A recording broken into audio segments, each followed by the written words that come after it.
Welcome to FreeThinker's Fireside, where we put the human in humanist one cozy chat at a time. My name is Helen, also known as Hell's Bells.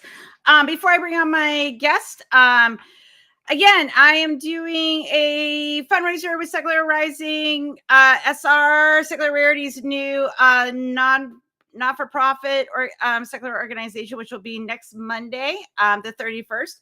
So I'm going to play a promo video to do the shilling. So I'm going to do that.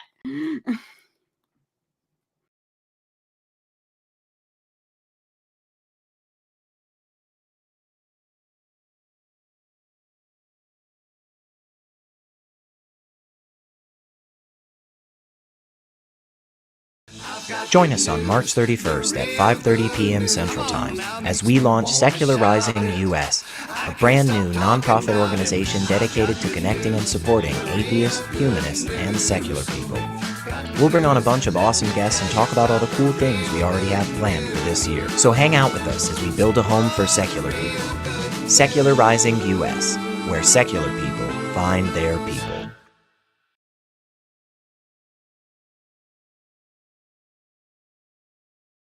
I did the thing. Okay. Hi, Kyle. Also as well. So I'm still doing the fundraiser for Kelley.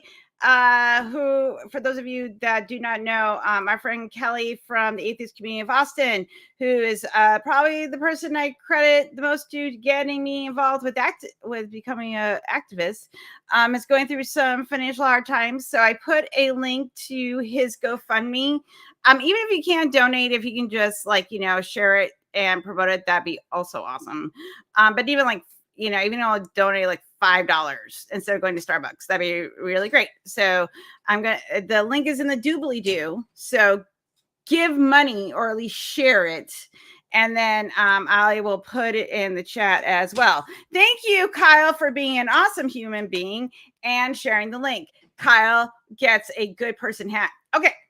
So without further ado, tonight I have my friend Dan Garrido, who we've known as Ducky. We've known each other a very long time. Hi, Navi.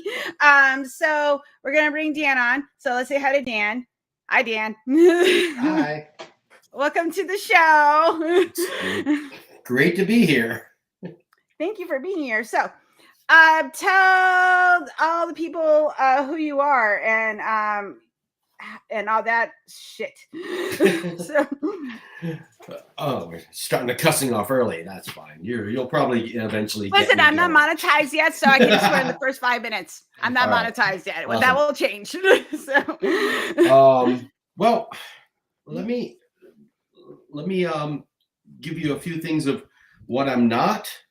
And okay, what are you not? And I'll give you a few things of what I am, and hopefully through the course of this conversation, I'll make a good case to why I'm not any of those things. Okay. So sounds like for the topic we're having sounds appropriate. Right? Exactly. Yeah. I'm not an activist. I'm not a blogger. I'm not a writer. I don't have a website. I'm not selling anything. I'm probably about the closest to John Q. Public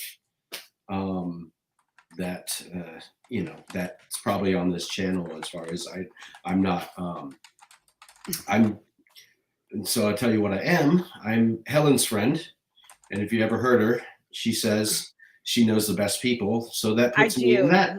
So that puts me in that category. I know all the best people. You know all the best people. I do. I know them all. And I'm a mechanic. I'm a humanist. I'm an atheist. I'm an anarchist. I'm all the things. So, but hey, I'm Ducky, and I'm here. And so Ducky's here. Yay, I'm excited. So Ducky, why did you want to talk about labels and why you think they're not really helping us or serving us in this current no, they're absolutely hellscape we live in right now? Okay, so this this is a big thing, and we're gonna try to keep the conversation as condensed as possible, because I mean, obviously all words are labels, right? I mean, is cup, chair, Thank red, you, blue, Kyle. We all love Ducky. everything like that. So all language is labels. So, but we're gonna try to go there, and one of the things that's been going through my mind a lot lately is that they're they're important, they're useful, but they're ultimately meaningless, because as we know with speech, things can mean different things for different people, and mean different things to the same person after 5 minutes or a couple years or something like that. So yeah, I'm not sure where exactly to kick off. Okay, then, so no, keep going. I'm sitting. Oh no, go ahead if you. Yeah. No, because if you wanted me, I could have asked a question to Oh yeah, start the absolutely, conversation. absolutely. As a professional podcaster, quote unquote, professional. Use that term loosely.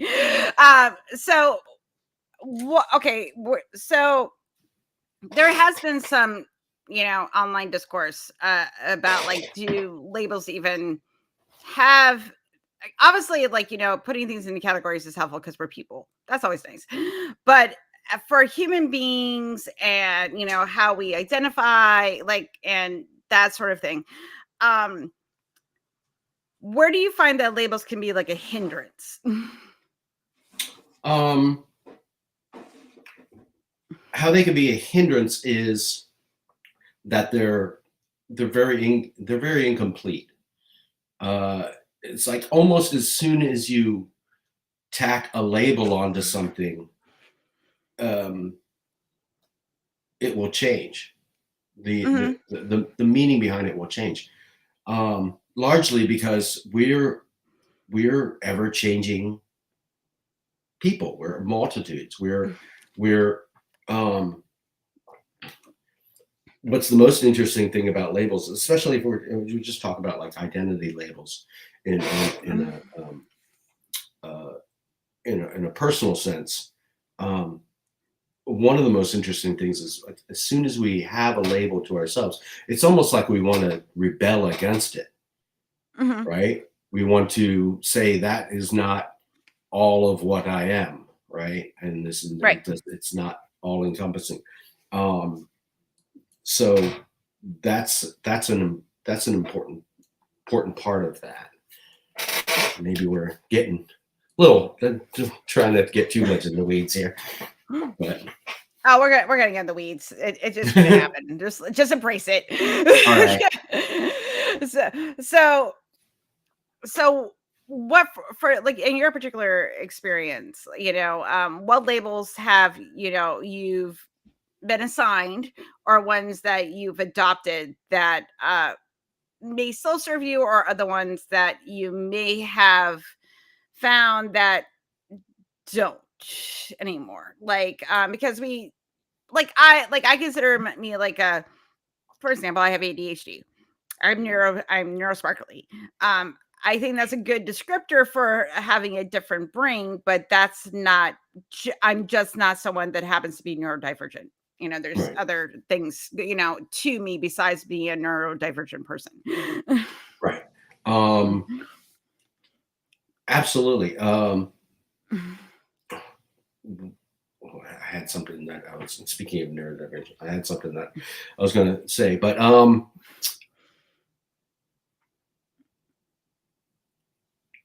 they're so useful. Okay, so for example, I said at the beginning, I'm a mechanic.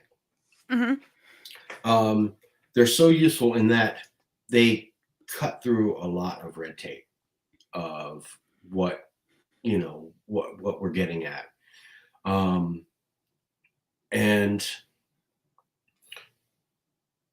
but you don't know that just from saying mechanic. You don't know what I do. Do I work on cars? Do I work on small engines? Do I work on, do I work on boats? Am I the HV, AC mechanic or something like that? Just like there's anything, there's doctors, but there's so many different specialties of doctor, right? Just saying Right. you're a doctor isn't enough.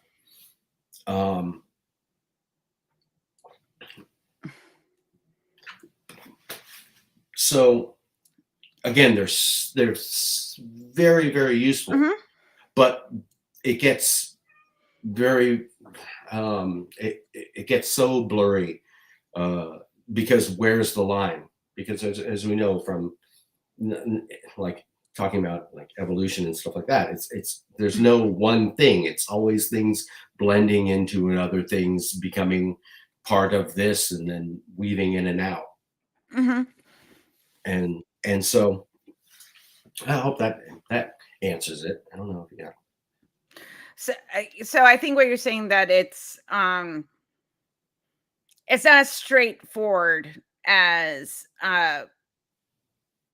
we can have an understanding of nuance, we can have an understanding of specific categories, but if we're just talking about, for example, you said I'm a mechanic. Cool. What kind of mechanic you are, say with doctors or whatever. You can, okay, for example, I'm a woman. Okay. That's all you know. right. Anything else like that I can identify, but getting into the more nuances and things like that, I think that if people aren't being curious, or they just it's like a thought stopper kind of thing, that's where it can get kind of complicated, because women can mean so many different things to man, or a non-binary or whatever. It can mean so many different things to different people depending on people's experiences. Sure. And like you said, woman, it's super important. That's a very important label identifier as far as census information, as far as voter information, et cetera, et cetera, et cetera. Those are super important things to have. But they also, again, don't. Where did trying to go all the way back? But where do we get this label woman, right? And what makes up that label, and how that changes over time and such. So. No, and I think, well, and that's a really good point, because we have a general idea living in the West, what a woman is, and most cultures around the world, there's kind of been like a default, the biological presentation of women, which is fine. But we also know that's not cut and dry anymore either. It's never been cut and dry, it just seems to be a little bit more, of a talking point lately. But I don't know. So when we're talking about labels and these ideas of, who people are and how people identify, I think that, yes, it can serve to a certain extent until it kind of becomes politicized. And then I think that's where, the label kind of it doesn't really lose its meaning, but it takes on a different context. Especially when we're doing any sort of discourse. If we say what is a woman? Thank you, Matt Walsh. Fuck you. Sorry, hate that man. But it's okay, well, you can't even define it. So so it's what's a female, well, there's biological sex and there's gender. I don't know, what we could have a more nuanced conversation about that, and then some people like Matt Walsh, fuck you, isn't curious about those sort of things. So they just want things in nice little neat categories where they don't have to think very much. Right. And it is, and again, this is such a huge topic, and that binary, of this we need the label. We need the contradictory label to make sense of whatever label we're putting on, right? We need to know up if we need to know down. We need to know left if we need to know, if we're going to know right. We need to know. And so, so it's super important. It's very useful. Obviously, talking about left and right, go left, turn right, you know, stuff like that. It's very, very useful, but it's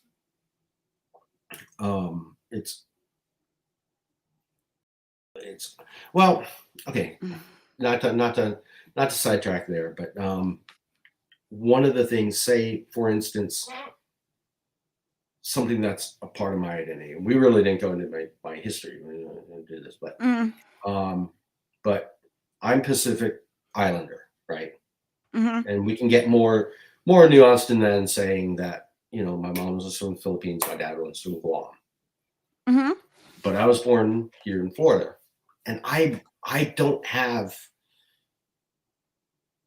any real attachment to those labels, right? Because at what point does it not? Obviously, we're talking, these are things built over generations, but that is just something that it's a label that's, I guess, useful. Sometimes I'll do it on like paperwork or something like that, but it really doesn't have any real bearing to my life. Like it doesn't control me or anything like that. And then there's always lots of times that I'm not even thinking about that. So, so again, it's important, it's useful, but it's kind of meaningless. And then, wow, I didn't really. Sorry, I didn't mean to like jump into such a deep thing here. Initially, it's a rabbit hole. It's fine, it's you know. Totally a rabbit hole. It doesn't have clear boundaries, so you know, right? it doesn't. So it's going to do a lot of this, you know. That's my favorite thing. Even the super important labels. I mean, there's the you know, talking about ethnic identities or racial identities. It's even black and white, you know. I mean, those labels super important, but what you know, if somebody that identifies as black, I mean, where's the line in that, right?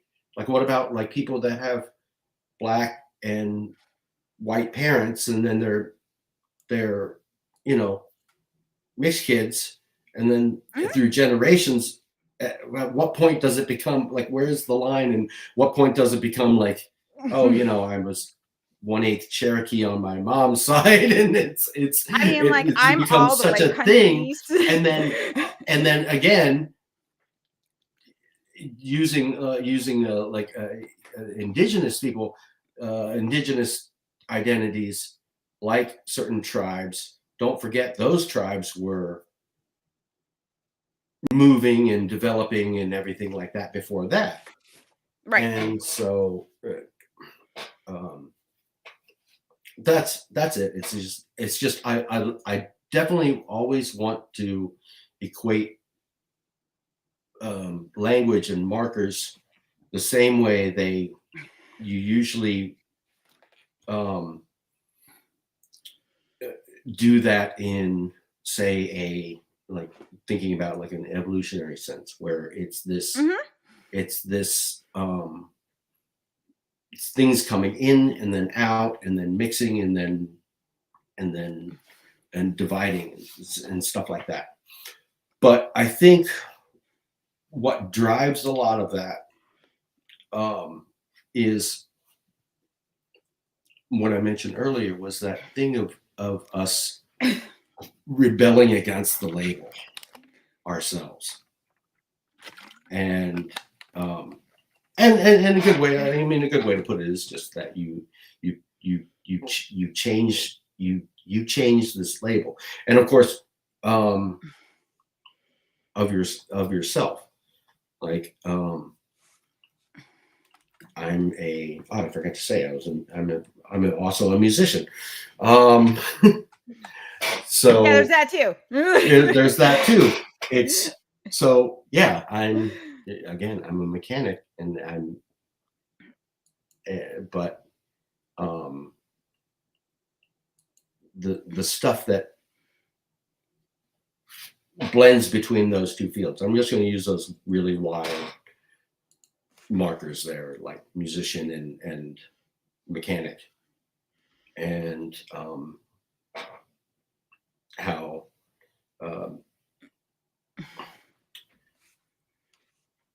how those things will often influence each other and becomes something very, very different as it travels. A label becomes something very, very different as it travels through the person. Does that make sense? Am I making sense? So I don't know if I'm making sense. So here's a question. Mm-hmm. Do you consider being a mechanic or a musician a part of your identity?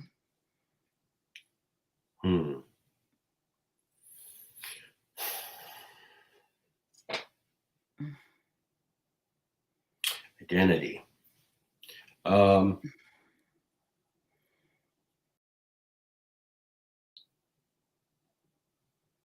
Absolutely. Okay, and why? There's a psychologist in me. because absolutely, because I am. Ooh, okay. Now we're gonna have to get into identity, but what I think that you're getting at, or what you're saying, it being an identity, is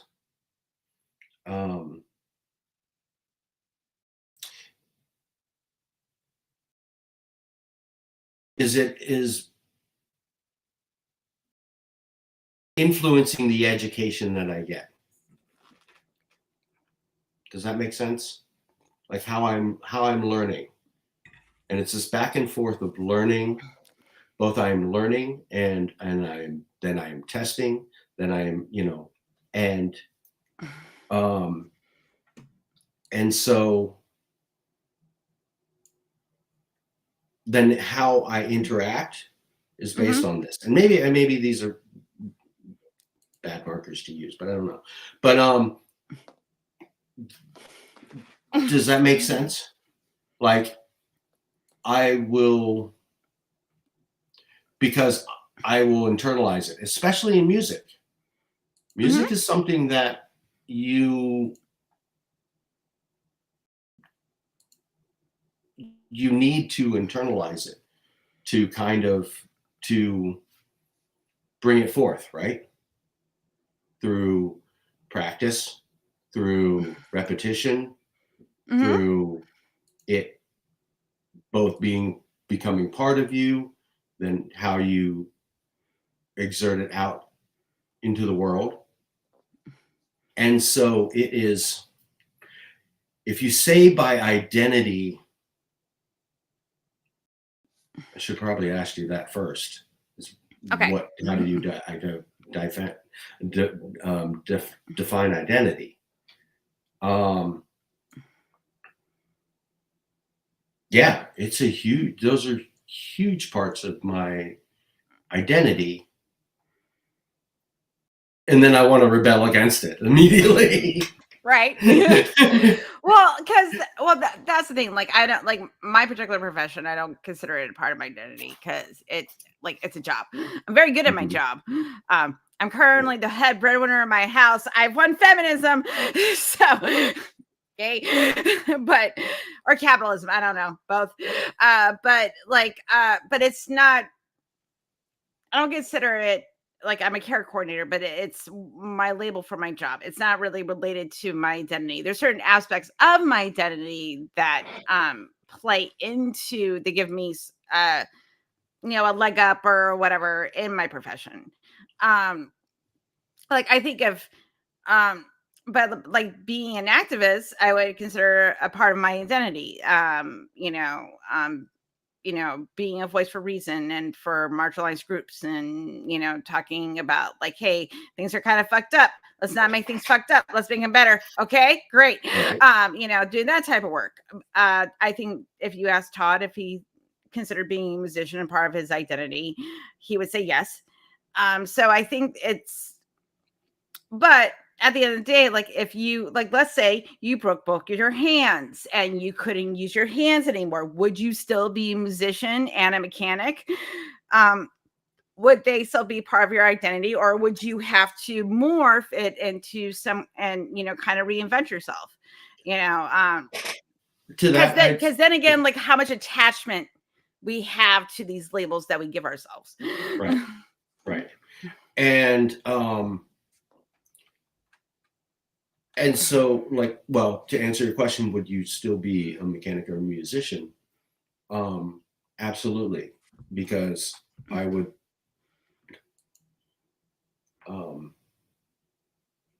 I just had a little pause there when thinking of musician, but yes, I'd be a musician because I'd still want to. I'd still want to make noise, and I'd still want to sing, and I'd still want to, or I'd still want to be around music. I would still want to contribute in some way. And the mechanic thing would be still part of me because there is a thing to thinking in terms of mechanics and stuff like that. And you can always contribute. Everybody can always contribute no matter what. That might go into a little bit of the anarchist thing, because like you said, your job, I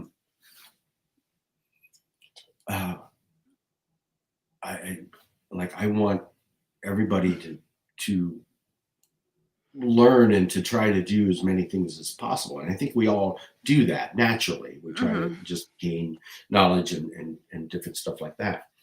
So yeah, again, thinking of what was it? Aaron Ra put it back. Great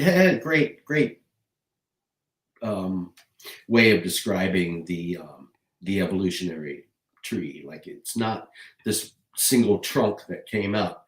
It's this messy, like almost like, well, here in Florida we have like banyan trees. If you think of a banyan tree or a ficus tree, where it has the it has the roots that come up and they're very lots of different roots, and they're all tangled up, and then branches will go off, and then roots will drop down from the branches and then reconnect to the trunk and go, and it's this thing of always all these things meshing about. But are we getting anywhere? I don't know. Or are we just running around in circles? It might be a circle. I don't know. That's fine. There's no plan for this show. Like, I just like what do you want to talk about? And then like sometimes we talk about the topic, and sometimes we go off and talk about Dungeons and Dragons. I don't know. Like there is no rules. Like I just have I have a baseline. And we try to stick to it. But I think that when we're talking, I think that I think that it's a like with labels as like, yes, they serve us, but they can also be a hindrance. It can be both, because like let's say you broke both your hands and you couldn't make music, like you couldn't physically play, but you could still compose, or you could learn to play guitar with your feet. Those people exist. Like it doesn't, it doesn't have to stop you from like making that part of your identity, like Beethoven went deaf and he still wrote music. So look at it that way,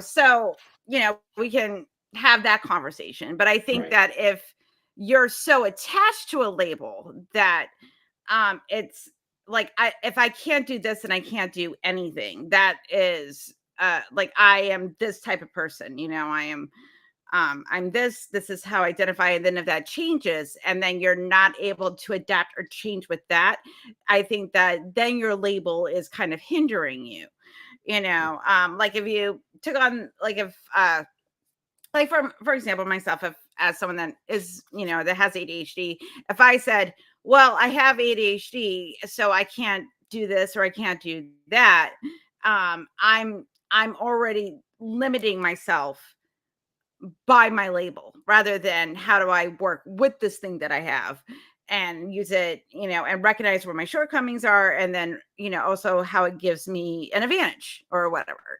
I think that like it's just a descriptor in my stupid cats.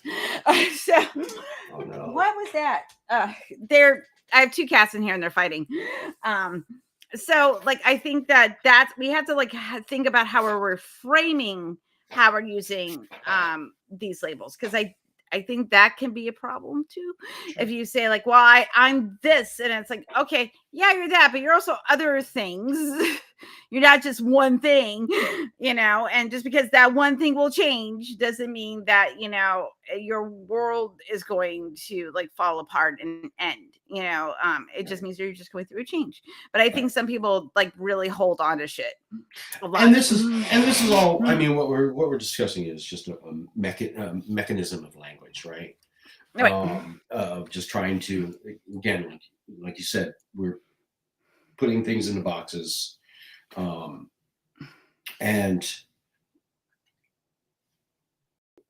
I've been really trying to be very cautious of language. One of the things, maybe this will just go off into another thing, but one of the things is I've been trying to not use certain words in language. Just because it's like those big labels. It's so words like good and bad, and I mean, obviously, colloquially, yes, but or right and wrong. That's something that's been sticking with me for a while. I've been trying to not use those so much because they're used equally. If you want to talk about like, people saying, "Oh, you're right, you're wrong," and stuff like that, or especially in the political discourse. Doing what's right and wrong. So I've been trying to be very specific in saying, usually either using the words correct or incorrect, or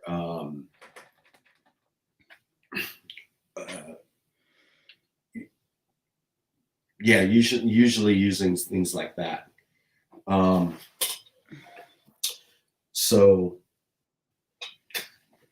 I'm sorry, I got us in the weeds. Yeah, you did. I'm like, he's going somewhere with this. No, well, no, that because again, what's good for what people will use the word good on both sides. I mean, so okay, like, so let me ask a clarifying question. Okay. Why do you think the words like like the label good or bad are not being used correctly?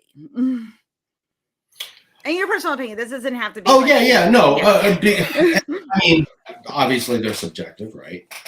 Yeah, everything's subjective. Everything's with language. But it's more so. It's actually more so. It's more so that they're just so easy to throw out there. They're just so easy. It's so easy to just say, oh, what's the other word? I'm blanking out on the other thing. Oh, true and lie. That word true gets thrown out there all the time. I mean, Well, You know, it's usually combined with it's like, are you saying amen. something's true, or are you saying something is a fact? Because truth and facts Exactly.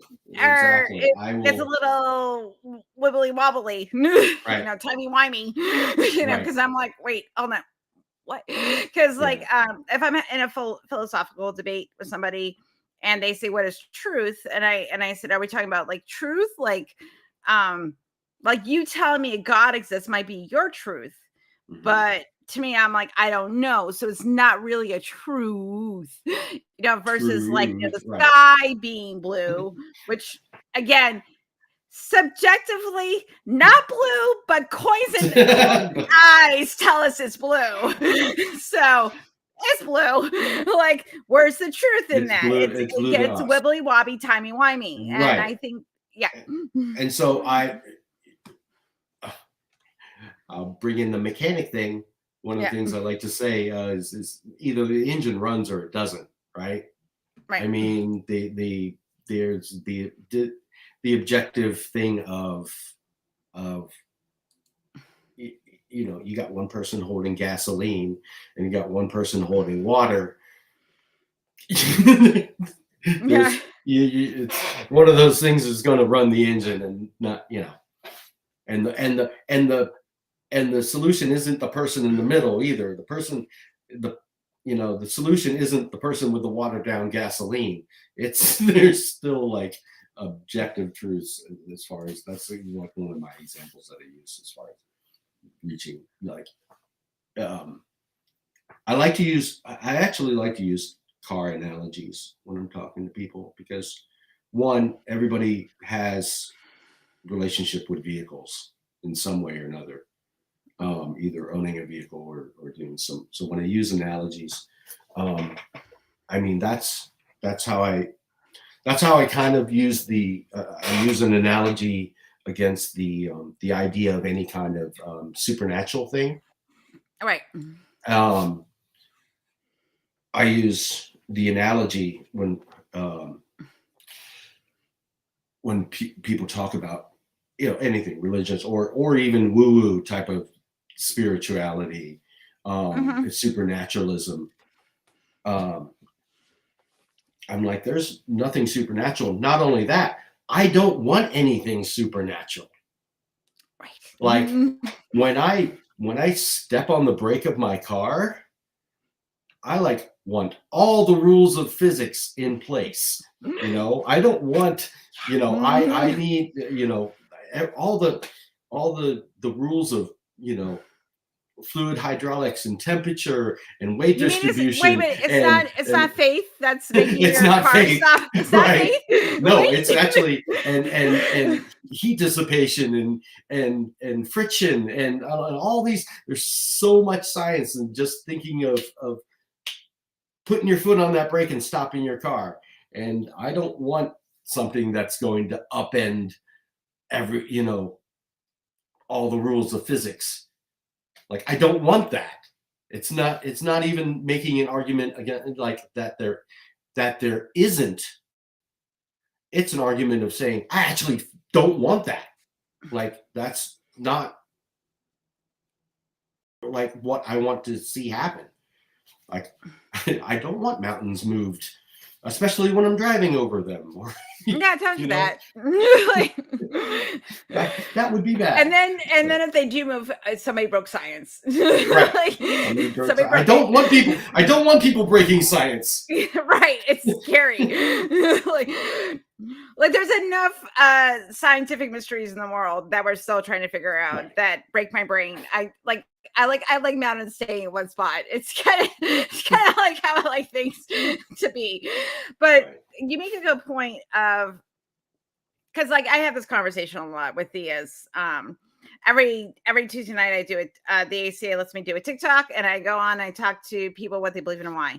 I've had some very interesting conversations over the past year. I had someone tell me that the contradictions in the Bible make it true. That was new. Yeah. I was like, wow, that's not how facts work, but okay. Whatever. But I also have people say, like, well, if you jumped out of an airplane, you know, you would trust that you would have faith that your parachute would open. I go, no, I would trust that my parachute would open. and that I would take like a skydiving course or whatever, and understand the physics of the parachute and how to deploy it, and someone that does this professionally would help me understand it. Yeah, But I wouldn't go by faith alone. Like, I'm just gonna really hope this happens. It's like, no, my life's on the line, man. like no, if I don't do I like to this, say, I am jelly. So not so much. I like to say, whenever the term faith comes up, I say, nope, I have relative confidence. Right. That's the term that I use to counter that, because again, I have relative confidence, using the parachute example of, you know, there's a lot of things that have been tested and have relative confidence that they're going to work in a certain way because they have been tested and tested. Everything from the breaking strain of the rope to this size of the parachute, to the way that the bag opens up, to how it's harnessed to your body so it doesn't tear you apart. So it's like all these things that go into a good parachute. It's not by accident. So I totally agree there. That's something that I said. And then the word I think faith. that it, right, and then the word faith alone, that's a whole rabbit hole. I mean, we've heard these debates, and it's just like, well, no, you have faith. It's like, no, I have trust. There's a difference. Like, that's why I say relative confidence, because I can have trust, but I also know that stuff fails, so I don't have it's not absolute trust. I know things break. I know things, so it's not a, like, for example, this cup, it's stainless steel wine glass, because my friend knows I'm clumsy and I break wine glasses all the time, and it's supposed to be pretty much indestructible. I could probably destroy this if I put enough effort in it. So is it 100%? No. Like, there's lines. But I do have enough confidence knowing how steel works that if I drop this on my kitchen floor, it will not break. Otherwise, where glass will. Like I do understand physics. Right. Or at the very least, it won't. Or at the very least, it won't break like glass. Exactly. So again, levels of confidence, and understanding of the world. But I think that when we're talking about like philosophical concepts, like, how do you know your husband's not going to cheat on you? Or how do you know? I'm like, well, I have relative confidence. Like, we've been together for 20 years and, we love each other, and I don't have any reason to think he won't. But if he does, we're going to have problems. And then I was like, obviously that confidence was not as strong as I thought it was. That's okay. Hi, Frankenstein. By the way, thank you for the coffee the other day. I really appreciate it. Helps pay for my Streamlabs account. So thank you, honey. Move this out of the way so I can see the chat. But yeah, so we must try to break science and make it stronger. I actually had a great book called How Things Break, which really is like the thing of material science, in that you don't design things to not break. You design them to be predictable in how they're going to break, or what's their limit of breaking. Like you said with your cup, it's not a thing of can it be broken or not. It's how you would tip it, like how most people use cups, how the way it might break, which is fall on tile, glass will shatter, 98% of the time. So, That's going to happen. But I think also too, something that I was having a thinker thought is that like when, for example, when we're talking about things that have predictability, like for example, um, on automobiles, we do crash testing because we want to see what limitations vehicles have to keeping people safe. This is, it's a big thing in the auto industry, how far can this, vehicle compress before it causes, certain levels of damage to living people. And I think that's a very good thing to understand the limits of, even if you have a car with like a 5-star safety rating or whatever, that only has, it's that nothing's 100%. So to understand that, understand the physics of it, and all these things that goes into that is how science be working. And also as well, like understanding our own limitations of our understanding. And if, for example, we're talking about like, using, faith versus trust, is that I trust the people that made my car, my little Toyota Yaris, LaToya. She's not pretty, but she runs. She's gonna be point A to point B, man. She has 239,000 miles on her. I'm gonna drive her till she's dead. Anyway, I trust my vehicle if I get into a certain level of a car accident that, it will keep me relatively safe. It's not 100%. That's fine. That's how we live a lot of our lives, is like knowing that things are predictable to a certain degree, one way or the other. Right. Yeah, I agree. So wow, where do we go now? Okay, so let's bring it back to what I originally asked. Okay, so why, when we're talking about labels, like why specifically do you think this kind of puts us in this like kind of restrictive mode? Because obviously we need labels to exist, and like, to put things into categories, otherwise fucking chaos. But at what level, like at what point does it, like it becomes where this is actually like hindering you, and like hindering us from even like making progress? Because right now we're living in a hellscape. So like how does that, how do labels, how do they hinder us? Well, I think it's been it's the whole difference between prescriptive versus descriptive labels, and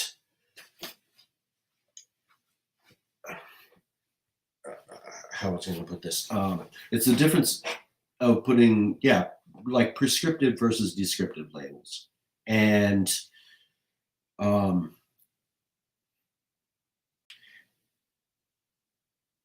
just the people that understand that is a back and forth. When you said, does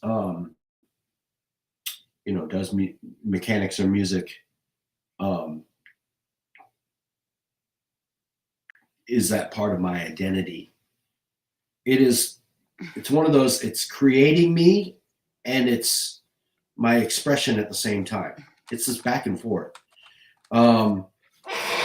So anyway, prescriptive versus descriptive labels, which, as we know, prescriptive labels are very, very damaging out in the world. Very, very, okay, again, important, useful, and kind of meaningless, but because, and I say meaningless, okay, so bring this back to what we're talking about more. Hi, Crystal. Hey, hope I'm not boring you guys, but no, it's a lot because this is okay, a very it's a very it's a huge complicated topic because right, it is very I'm trying not to be like that guy that has the wall with the string, you're and not then trying like, to do like you're not trying to do a sunny so oh my gosh, yeah, it can get so thing. But I'm trying to keep it personal. It's not always sunny. Right, I'm trying to keep board. it. Yeah, that meme. I'm trying to keep it more to a personal thing, and we'll also do it like we're not philosophers. So right. No, this is not an not. easy thing to like I really said at the beginning of this. This is not a professional podcast. I'm just kind of a John Q. Public person, and making but that's why I do this podcast is because I want people to like talk about these things and because it is. Let's get back to the prescriptive descriptive thing. Obviously, the most damaging version of a prescriptive label is slurs, right? Where somebody, especially putting you in a box, according to whatever the hate du jour is of the day. That's a really that's why I kind of put it in the meaningless thing, because they should be meaningless at that point. Like, right. I mean, it's important to label that person as a bigot, but it's meaningless in that it shouldn't define you. Well, because we can label, we can go like that person, like, it's a bigoted piece of shit. Right. Like we can label them that, but it then take us and go, why is that person a bigoted piece of shit? Right. Because I'm not that are selective about their bigotry. Like they're okay with like, people of different, ethnic backgrounds, but they're not okay with queer people. And it's just like, what? And I'm not even wanting to hang too tightly to the term bigot. Like, because we have seen bigoted people shed that label. Mm-hmm. So absolutely, that that goes both ways. But so what I would hope for most people is that they are constantly examining this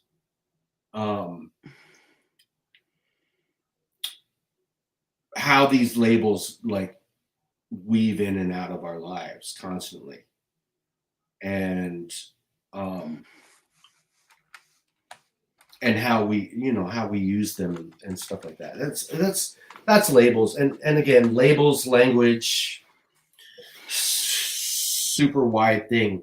But one of the most interesting things is this idea that we rebel against our own labels, because we're not static. We're moving targets. We're constantly being changed by new information and stuff like that. So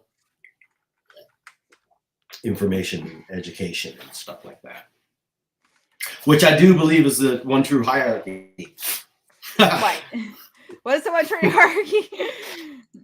And I said true. Ah, damn it. Okay. No, you did. All right. Okay.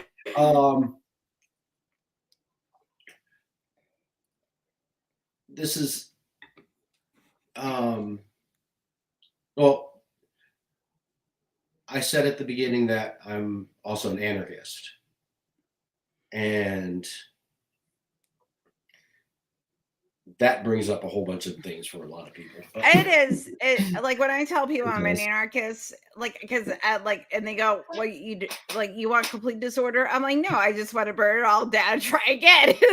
No, you know what? Okay, so let's get into like, this. I'm like, I want people to be treated like human beings and everybody to have human rights, and also too, I don't want to live in a police state.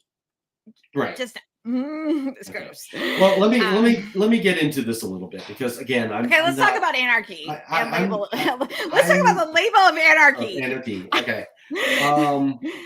Again, I'm not. Anyway, anarchy is for me just the examination of hierarchy, right? Anarchy, without rule, without hierarchy, against hierarchy. I'm more of like, again, the term anarchist cuts through a lot of red tape, just like the term atheist. Like if I come to somebody, if somebody's like says, I'm an atheist or I'm an anarchist or something, I can at least take a breath to say, okay, they've done a fair amount of work, or something like that, as far as these thoughts. But so it is against. It's examining. I don't want to say against.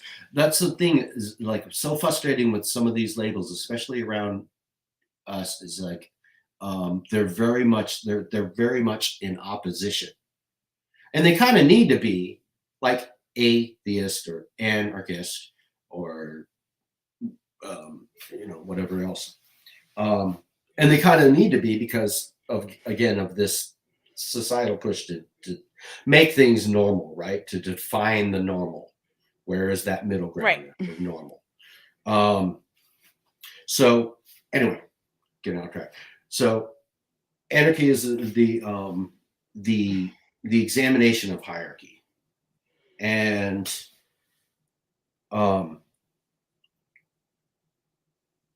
Graeber put a good one of saying it's against illegitimate hierarchy, right? The classic hierarchy being, well, because I say so. That's a classic one. And also a good example of an illegitimate hierarchy would be obviously the monarchy, right? That would be this person having all this power and prestige simply because their name is blank or they're born to this family, right? Right. Because that's how that works. That's how that works, right? Yeah. And so obviously we're against that kind of hierarchy. But I absolutely refuse to bow before anyone unless it's a good time, because like it's just fucking stupid. like I just find it really like you're another human being. Like just because you have money or people have others said like you have power, that still doesn't make me be like, well, now I get to bow before you. You know, like it just seems stupid. It seems really stupid. Well, I understand it in certain cultures it's part of their cultural aspect that I get. Like if I was over living in Japan, I would do that because that's part of their greeting and respect they show each other. But for me, a lowly peasant to bow before like a king, I'm gonna be like, no, I'm not. Right. Suck it. I'm not doing that. One of the things as far as and I mentioned before that there is this one bit of hierarchy that does exist, and that I do believe is legitimate and necessary, and actually, when used properly, then you can't be an anarchist, Ducky. Then I can't be an anarchist. I failed. No. Again, it's such a bad term, Okay, no, but finish your thought. If there was, you rolled it on the carpet, I'm going to step on it. If there was a better term, then yeah, I'd go with it. But okay, here's what I think it is. It's education. It's knowledge. I mean, as cheesy as it is, as cliche as it is, it's the knowledge is power, right? I mean, that is one thing that definitely, again, doesn't make you superior, doesn't make you any better or worse, but it is something that gives you an advantage. Having the knowledge of something over somebody is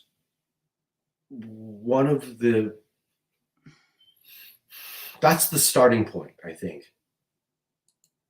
And it always has been for like, maybe I can give an example. Let me give you an example of how it's a good thing. Okay. Going back to my mechanic thing. Say you're wanting to learn how to do like electrical wiring in a house. And there's somebody who's whatever advanced technician or something like that, that knows how to work with electrical wires. That's somebody you probably want to listen to and learn from, right? Yes. I mean, nothing about electricity, and I love myself. that is one thing that is definitely someone you should pay attention to. Obviously, once that information is passed down, you're both equal again, right? And it's just the knowledge of this is somebody who knows something that you don't, and they're passing it down to you. And then the hierarchy is gone. They are no longer better or worse or anything like that. It's just they have a piece of information, and it's not, again, it doesn't go way high, but they have a little piece of information that is going to both, the information spread out, and it both lifts you up. Education that you get from other people is such an uplifting thing, and you only get it from obviously not coming to a point where not coming to it from a point of saying, I don't need to listen to you, right? Right. Well, and also too, but like, it should stop there. Instead, it typically keeps going. But it my friend Cara has a doctorate in anthropology, and the thing about professors that have doctorates is that they're very well educated in this one specific thing. Right. They have all the knowledge of this one thing. Everything else, it's kind of, they're in the same boat as the rest of us. And it works to their disadvantage too, because unfortunately they're kind of like, again, in this society, you have your profession, and you're kind of stuck in that profession. Then you get burned out in that profession because you don't get time to have time to do other education pursuits, other kind of interesting pursuits and stuff like that. Right, because but I think for people that, find their thing, if you get really into coding, right. And you're, and you're reinventing, you're figuring out how we're going to have a nice AI, however that's going to look like. Okay. Fine. That if you're working on the singularity, good for you. Me, I have such varied interests that I could, I like my job because it keeps my ADHD brain engaged, but I do this because this is the thing I really like to do. As go on podcasts and to create my own podcasts and have interesting conversations and make my brain matter, make more brain matter. Because I like learning new stuff. But I think that for specialists, if you're really into, understanding how, why voids in space happen, that's interesting. I don't think I would find that kind of boring, but it might make you really happy, and that's fine. But the whole point is that nobody can know everything. And as soon as you say, I don't need to know that, then you've kind of cut off your nose to spite your face. For example, I think that bigotry is stupid. It's very stupid. But understanding why people are bigoted helps me be like a better, like understanding like bigotry as like a concept, and understanding the psychological, sociological underpinnings of why it happens and why people become associated with certain ideologies. Like that, I think those things it's important to understand. Right. At the end of the day, I can have all the education, on that as I want. But at the end of the day, like if someone's being a bigot, I'm going to call them out for being a bigot. And I'm not going to sit there and explain why they're a bigot to them. I'm going to just be like, you're being a bigot. You're being an asshole. Don't do that. Right. But then again, they do the same thing. Don't, like, if you notice, coming back to this education thing, or knowledge, I should say knowledge. But that person can be like way smart on how to repair my car engine. Exactly. But like, if you notice, like, definitely notice almost all online discourse. Most of the discourse is usually something to the effect of, you're an idiot. You don't know what you're talking about. Well, the answer really is blah, blah, blah, blah, blah. Right? I mean, that's that's the starting point. I know more than you do. Right? I have this knowledge above you. Oh, I lost your microphone. I can't hear you. Can we now? Yeah, but you're super faint. You're is it? A whisper. Really? Because it's right here. I'm right here. Okay. Oh, maybe. All right. Let me see. Okay. Oh no, it's me. Careful. Don't I was like, I did not adjust my volume. Okay. All right. I could listen to ASMR. No, it was my crazy ears. No, it's fine. Okay, you going.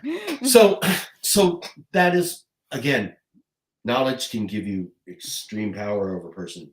Like knowledge of poisons, for example, or or something like that. It's this bit of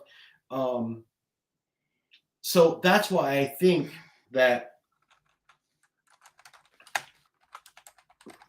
again,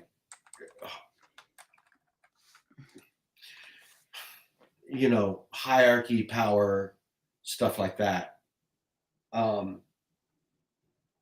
Even in mechanics, we have leverage. We have mechanical power over, is stuff like that. So I'm not an anarchist in that there's no acknowledging of power, or I want it all gone, stuff like that.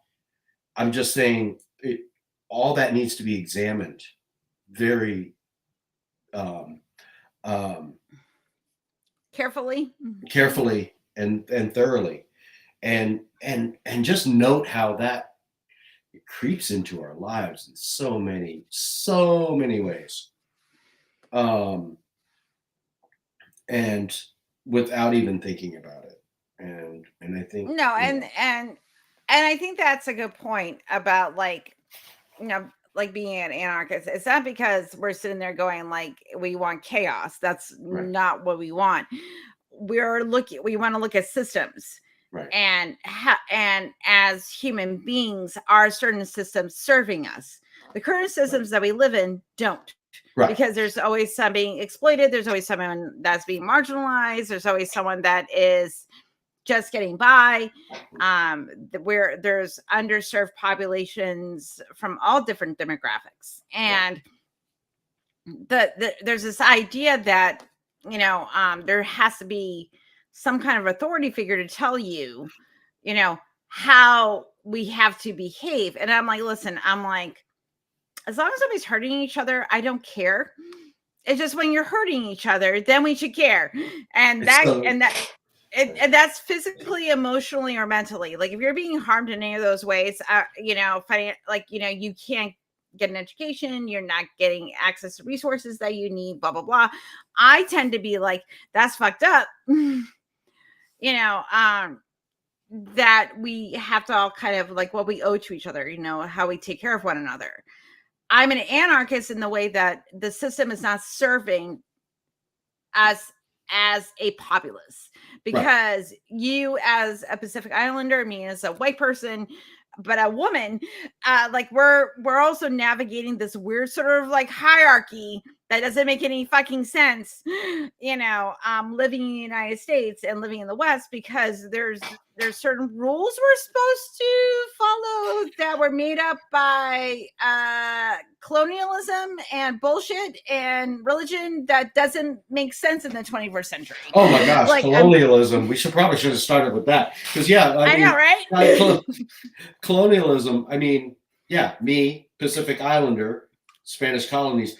If there's one thing that colonialists learned early on, is send the missionaries in first, right? Yeah. I mean, I grew up. I know you grew up Catholic. I grew up Catholic as well. Yeah. I mean, all the Catholics.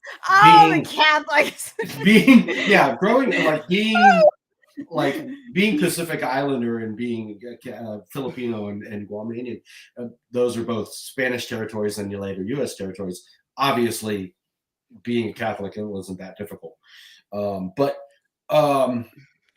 that's it. I'm sending the true believers first, sending the people that are willing. I was going to say happy, but not willing to die to bring convert those unruly savages. Yeah, that's a funny thing, because people couldn't have societies before white people showed up. That's how that worked. That's the funny thing, is that actually the house I grew up in was on Savage Road. I love that. Which is a cool name for a road. That alone. It's Savage Road, which wouldn't be a big deal, except the streets next to it were all like New England, Mayflower, Lexington. That's so funny. So all the streets next to that were all like these. All the colonialism. The colonial things. And then there was one. It's totally not, obviously these streets were named in the 50s or whatever, but yeah, there was the street called Savage, and I'm like, wow, okay. Wow, never really put thought about it too much when I was growing up. I grew up on Palomino Lane, so my road was named after a horse. I didn't grow up on Savage Road, which is wow. Wow. So yeah. Wow. That's if we're talking about labels, that's still kind of badass. I'm sorry. I know. I'm not cool. That's cool. It's just funny. It's just really, really funny. That's the whole thing about how we're still feeling the effects of colonialism, and how that also affects the ways that we use labels. Well, we're going to feel the effects of fascism for a while. I know. Yay, isn't that fun? Because, again, the Christian model is literally fascist. I mean, the Christian model is one supreme ruler at the top that everybody worships and everything like that. But Ducky, the problem with the fascism was the genocide, not all the other stuff. And I'm like, wait, what? I'm like, what? You don't need to do a genocide for fascism to be bad guys. Right. Exactly. you just take away people's rights. Have have women bleeding out in parking lots and dying because they can't get access to healthcare. That could be fascism too. But yeah, hierarchy and stuff like that. I don't love the labels like you said, atheist, anarchist, all these kind of anti-labels. Believe in Bob the Wonder Toast and still be an anarchist. I'm just saying. What's that? I'm sorry. I say you can still believe in Bob the Wonder Toast and be an anarchist. It can't be both. There's nothing mutually exclusive. I think one. I think it was really a good example I heard recently was to be and it was who was it? It was Genevieve from a channel called Chill Polyamory, and she said a good way to put it is to be not to be like non-hierarchical, like thinking that there's no hierarchy or anything like that, is to be anti-hierarchical, which is a difference.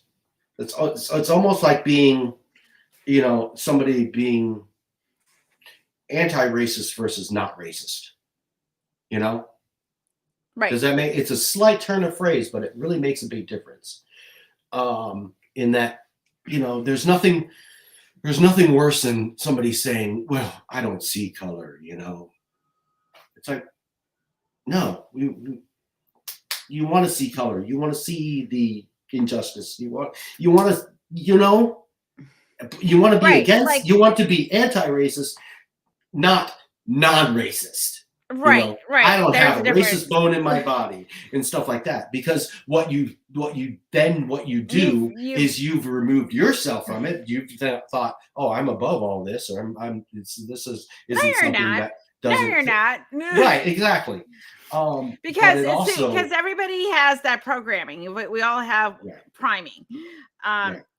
Because I've had to deal with this myself, is that you look and you make stamp judgments based on appearance. Sure. We all do this. We all do it.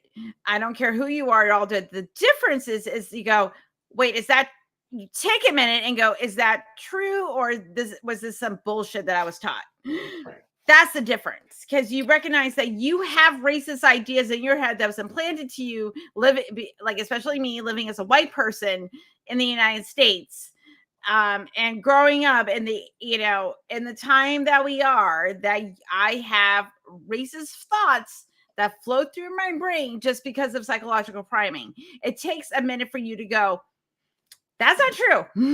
Right. That was a lie I was told. And that's the difference. And if you don't recognize, and it's uncomfortable, nobody wants to think of themselves as having racist thoughts, but you're going to, and that's everybody. You're having thoughts about gender, or you're having thoughts about, this or that, or thoughts about men, or thoughts about women, or non-binary people. Like, we all have ideas that float around in our brain that aren't good. And you just got to take a minute and go, that's not true. That was a lie I was told. Right. And also examine how, oh man, where was I going? You kind of threw me for a loop. Talking about how racism for me is just an extension of hierarchy. It's part of that hierarchy, because racism to me, in a broad sense of it, is anybody, the definition is any group thinking they're superior to another group, right?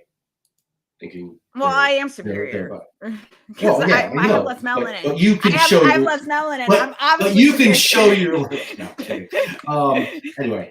And I'm you're pretty. Just smarter. You're just smarter, Helen. We know that. I am smarter than everybody. Just accept it, everybody. Right. But you can show your work. No, kidding. The thing is that and don't forget, racism in America, it's black and white. And again, that label, black or white, where does that begin? But anyway, at what point does that become not helpful to the conversation? But anyway, but don't forget, there was racism through the Bible. Racism is tribe against tribe, right? It's these tribes genociding other tribes, because they're the righteous ones and we're not the righteous ones and stuff like that. So that's racism. Here I go, like slapping labels on everything. And don't forget, in Europe, before there were countries like Germany and France and everything like that, those people were being all kinds of racist to other people in that general area, right? I mean, the British were racist to the French, and the Germans were racist, it's like, so, and and I'm not trying to dilute it more so than I'm trying to say it's all part of that same thread. It's Right. It's like that superiority, that feeling of superiority will, basically spread out into all of this stuff. And you understand that, and then the thing that I was saying about education is that's where you get a little hint of it being true, and then people fucking run with it, right? Mm-hmm. Thinking that they have all kinds of superiority off of that. But there is that little bit that is true in the beginning. Like, yes, I have some knowledge that usually, if you're coming from a place of love and compassion and whatnot, you're sharing that knowledge and you're bringing the other person up. And then if you're coming from not that, you're using that knowledge as a weapon against whoever your perceived enemy is, right? Right. And it can be, like you said, it can be just a little, anything from whatever. I'm trying to think of a good, like, base example is something like, not telling you about that predator that's hiding around the corner, and just, go walk that way. But No, I'm not gonna do that. I'm gonna skip that. or like I said, or it's that education of, yes, I have education on how to cook this certain food, and I'm going to teach you how to cook this certain food, and I'm going to teach you how to make these meals or make this clothing or make, you know what I mean? That is a hierarchy of sorts, but it's important. It's super important, and it can be super helpful. So we can use, and again, as wide as or narrow as you want to get with it, people using, there's rarely, but people using their wealth for good things. And then definitely people using their wealth for not good things. So that's a kind of an interesting point about, like,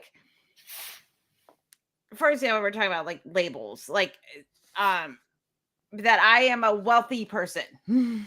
This is my label. I am rich. I am dominant. I am, whatever. Because I have this says something about, like, I have all the money. You've won capitalism. Cool for you. And because I won capitalism, this has labeled me a certain type of person.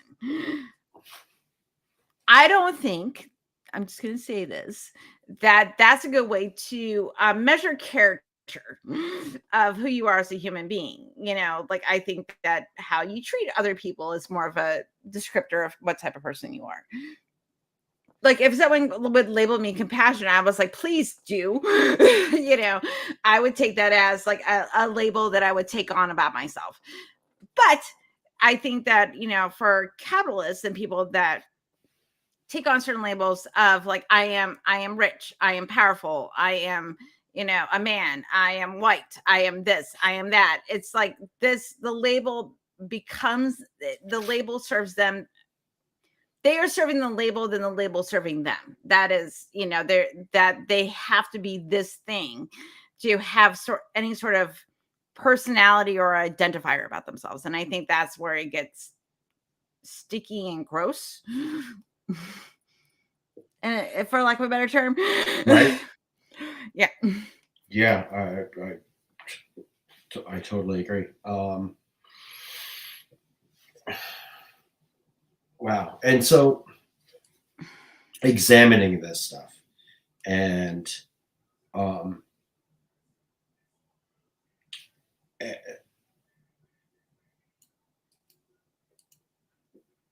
Wow. Where do? Yeah, I was a lot. We're- I know. It's a lot. Hi. It's a lot. Hi, everybody. We're I trying. We're I trying. don't know how not to do a lot. That's no. That's good. And I don't. We don't get chances to do this, but also taking this whole lot of stuff, and pinpointing it down and really applying it is really, really tough. And I think some of the people that are doing some of the best work around this is like, I mean, obviously there's tons of one of my favorite creators, people right now, as far as ideas and stuff like that. It's like is a podcast called Modern Anarchy. It's Nicole, and it's the relationship anarchist, if you've heard of that term. And I think that's something that's been really, even though if they haven't heard of that label, or if they haven't come across things like that, I think it's a really good approach, because it is taking those ideas, the anarchist ideas, and trying to make them more personal, and applying them to our personal things, rather than and I think that's what's going to happen after all this, like all this geopolitical stuff that's happening. It is going to be what comes out of the ashes of all this, because it's not going to be like trying to go up against billionaires or the military industrial complex or anything like that. It's just these systems are gonna implode and collapse and run out of gas. That's what happened. If history is any indication of such, right. We could be looking at Italy or Russia. Italy is it is a fascist diplomacy, which is weird. Right. Russia, which has gone completely, total, like, full dominant, not still kind of fashy, but it's weird. And then, or you can have Germany, which is full democracy, like learn from their mistakes of like, oh my god, we really fucked up. So it just depends on, or we can be looking at, or hopefully something completely new, or something completely different.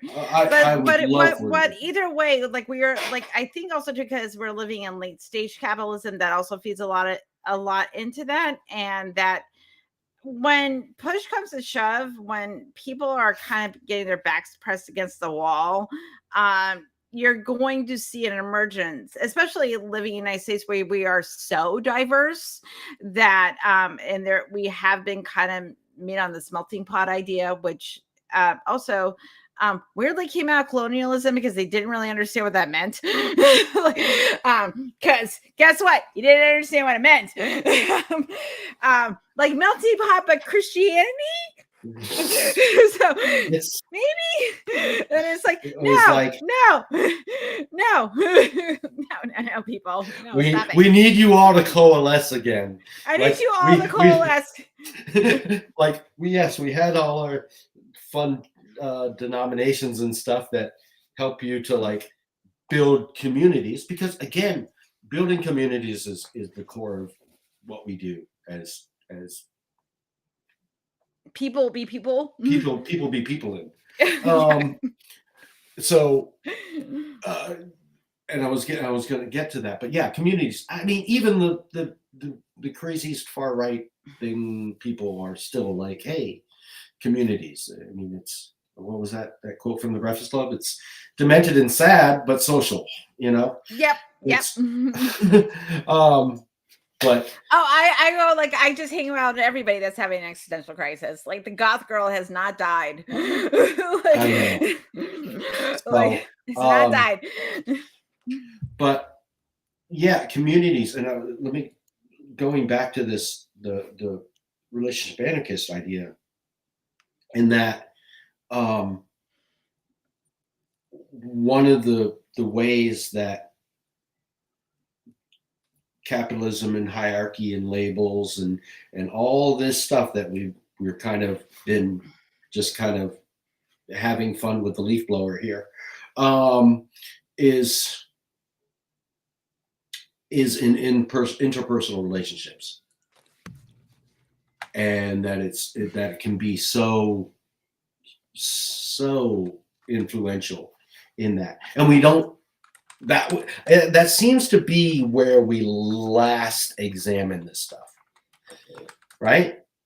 Because one of the things that you see is that there's this. Everybody's got opinions on like geopolitical stuff, right? Everybody from the far right to the far left, and everybody like that, right? They have all this. I got so many stuff opinions. like that. We got so many opinions, and everybody will. And then, and a classic example is of course, there's tons of like these like super. I was going to say crazy, but I don't want to label anybody crazy. Well, I don't think we're all running on the same software. Like I don't think it's crazy. I think it lacks sense. Right. It lacks sense. But I was going to say, and we're talking about systems that should make sense because they're supposed to be systems that are supposed to serve the populace, but it doesn't. You know, that's why it doesn't make sense. It's like, well, you were supposed to have these policies. We're supposed to live in a democracy where, you know, everybody's equal and everybody gets a fair shake and everybody gets to sit at the table, blah, blah, blah, blah, blah. You're not providing that. And that goes against our founding document. So, and like, again, like, well, that's the Constitution. Yeah. The founding fathers, you know, a bunch of white guys own slaves. That's interesting. But like, I'm just going to say. But again, yeah. But the idea of it, like this idea that all men are created equal and have the right to, you know, liberty, the pursuit of happiness and, you know, all that shit.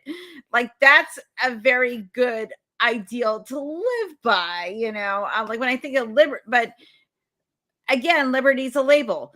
Your interpretation of liberty is going to be different. Like we're very similar in our way of thinking, but it might be just a little bit different. Oh, yeah. You know, and that's why it's complicated. That's why we have to have everybody at the fucking table. A conservative yelling freedom is completely different. Than an anarchist yelling freedom. I'm like, but you know, I'm like, no, freedom. Like I get access to healthcare if, you know, if I get, I can do what I want with my body. It's all, you know, like that's freedom. And to get the Christian, you know, nationalists, it's like freedom. That means like you are going to obey my Sky Daddy's rules. And even though that's not what Christianity is, because Christian nationalism is not Christianity, by the way. Even as an atheist, I can recognize that, and it's fucked up. There's Christianity doesn't even know what Christianity is. So Christianity doesn't know what Christianity is. I know it's not Christian nationalism. I know that. I don't know. Somebody said, "Well, I'm a Christian." Like I'm like, well, there's a label that doesn't give us any information whatsoever other than Jesus. Something Jesus, something. Jesus. So again. It's important. It's meaningful, but it's kind of useless. It's kind of useless. Yeah. Right. And well, it's kind of like atheism doesn't really say anything about me. Right. It's just a position I hold. It's just like, I'm not convinced that God exists. I can be convinced if the information is compelling enough, but since it's not compelling, I'm just like, I don't care. Like, I think it's all really. I gave you my car brakes analogy, and that. Exactly. What I say is not. When everybody's like, "Oh, you convinced us God?" I'm like, I don't want one. I'm always it's not like, a matter of convincing me whether there is or isn't. It's like, I don't want one. right. Well, at the end, like, again, this is my thing. It's that I can acknowledge a God exists. Am I going to worship it? That's a different conversation we're going to have, because I can acknowledge the Queen exists, or the King. Sorry, King Charles, or which one are we on? I don't know. King Charles exists. I can admit that he exists. Should I bow before him and worship him? Fuck no. I'm not doing that. But okay, pulling it back a little bit. Where was I going? I was we're talking about anarchy, and we're talking about anarchy, but here's the thing: shit still needs to get done, and so I'm definitely there's an important thing of there needs to be, like, it's a good thing to have a foreman on a construction site, a captain of a football team, or a leader.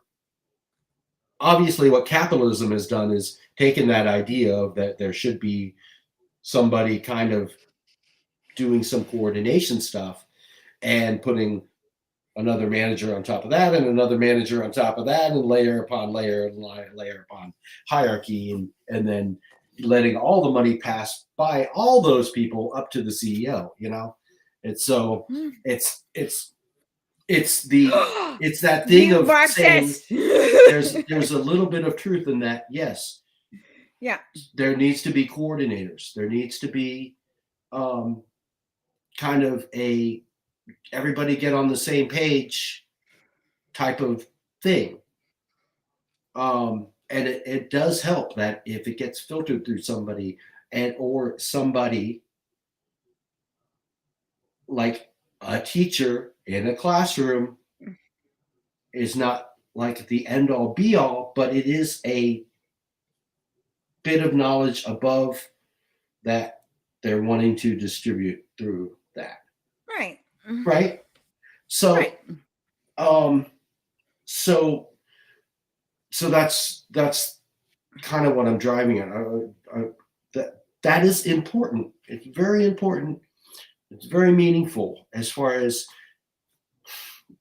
being. I remember your talk with Seth, and he used the word authority a lot. Mm-hmm. And he's kind of doing the same thing where you're saying, but that I don't want authority to be this big bad thing. I think there's, like, if you have someone that's an authority, like, on economics, like you said expertise. You want that person. Right. You wanted some of the expertise. Like, this is if someone's like if someone's holds economics degree, and and wants to explain like how the American economic system works, I'm going to listen to that person. Like Phil Ferguson, also a fellow atheist activist, knows a lot about economics. He's a finance guy. I'm going to talk to him. He did a deep dive into cryptocurrency that I didn't know. Learned a whole bunch of stuff about cryptocurrency. Don't invest in it; it's a scam. But like, explain why it's a scam, and went into nuanced details, because this is what he does. He looks at economic systems, old and new ones, and what works and what doesn't. That's why he has all the money.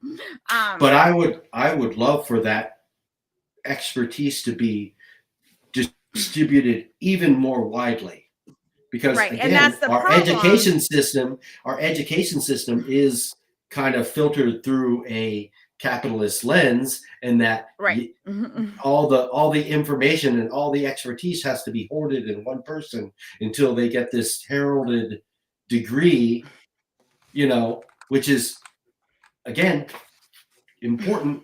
Very useful. And I think also too. But that knowledge is not the but that, I mean, that is also very, very hard on the person themselves, trying to get that, whatever, that advanced degree or that expertise on something like that. Right, and he said it took him years to get where right. he is, and he has a podcast on I love Phil, but I have no interest in finance. I should, but I just don't. I'm just like, I don't care. No, and there should be a lot of people interested in that, and I that should would do care. that. And I then should. I just don't. But it needs to be like, but I think it's important that because you want the person that also is going to refer you to other people that said like this, I like this is my branch. Also, you should check out like this person talks about this, and refer like anyone that's a good researcher, anyone that's a good good scientist or thinker that has stood on the shoulders of giants, blah blah blah blah, will say like, you know what, this is my field. Like when I talk about psychology, I'm like, this is what I know. But if someone wants to come talk to me about finance or philosophy or anything or biology, I'm going to refer to somebody else because I'm like, please don't listen to me. Like you want to talk about biology? Go listen to Forrest. Don't listen to me. I don't know shit. Definitely it should be a division of labor thing. Yeah, because that's how because you can't know everything. That's what I try to avoid Dunning-Kruger as much as I can, because you get a little bit of knowledge, you sound really smart, and then you go, oh no, wait, I don't really know what the fuck I'm talking about. I mean, that's kind of where like my dream world would be the dream world would be, well, first and foremost, we remove obviously the two, food and shelter, obviously. Food, clothing, shelter. Food, clothing, shelter. That if we remove those, because that is largely what keeps people in the same job, maybe even jobs that they don't like. And this is kind of a syndicalist thing, but not in a more of a going really wide here. Imagine like the world, because of the division of labor that we can do. And I'm talking about the world we have now. I'm definitely not talking about we should all just go back into like freaking huts and everything like that. No, I like penicillin. I like, whatever. So I like modern medicine. It's fine. Right. And modern vehicles, and we have all this modern stuff that's amazing. And the division of labor could be so easy across the board. And I think if we had a thing that was more like, think of it like an endless trade school. I think of it kind of like that, where it's like, well, where you could do this thing for like a couple years and get really adequate at it, but then you can move on to something else, and but still be able to be pulled into that other bit of knowledge that because nobody is one thing, right? I know so many people that have so many varying skills in a lot of different areas, and yes, some are specialized, but if they had more people that were specialized around them, helping them to do the work, their workload would be so much less. So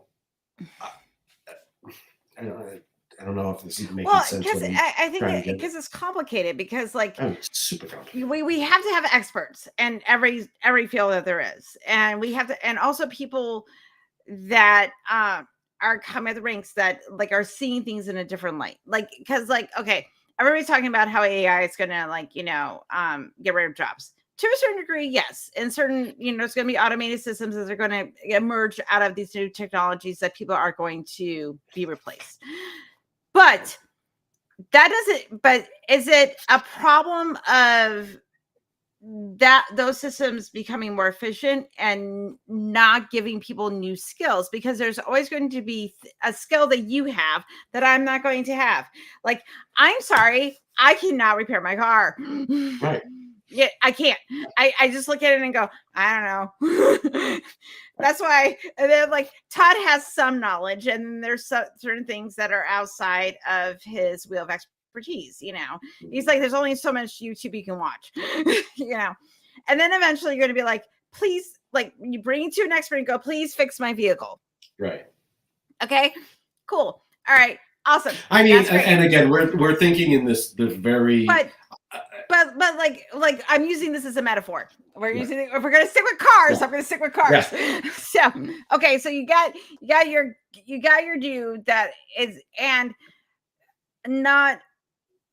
also too, like they think like this is the whole thing that I also have a problem with people that think that like it's just gonna be automated systems. I'm like, do you understand that computers are flawed? Like it's not gonna be perfect. It is because computers can only be programmed by humans.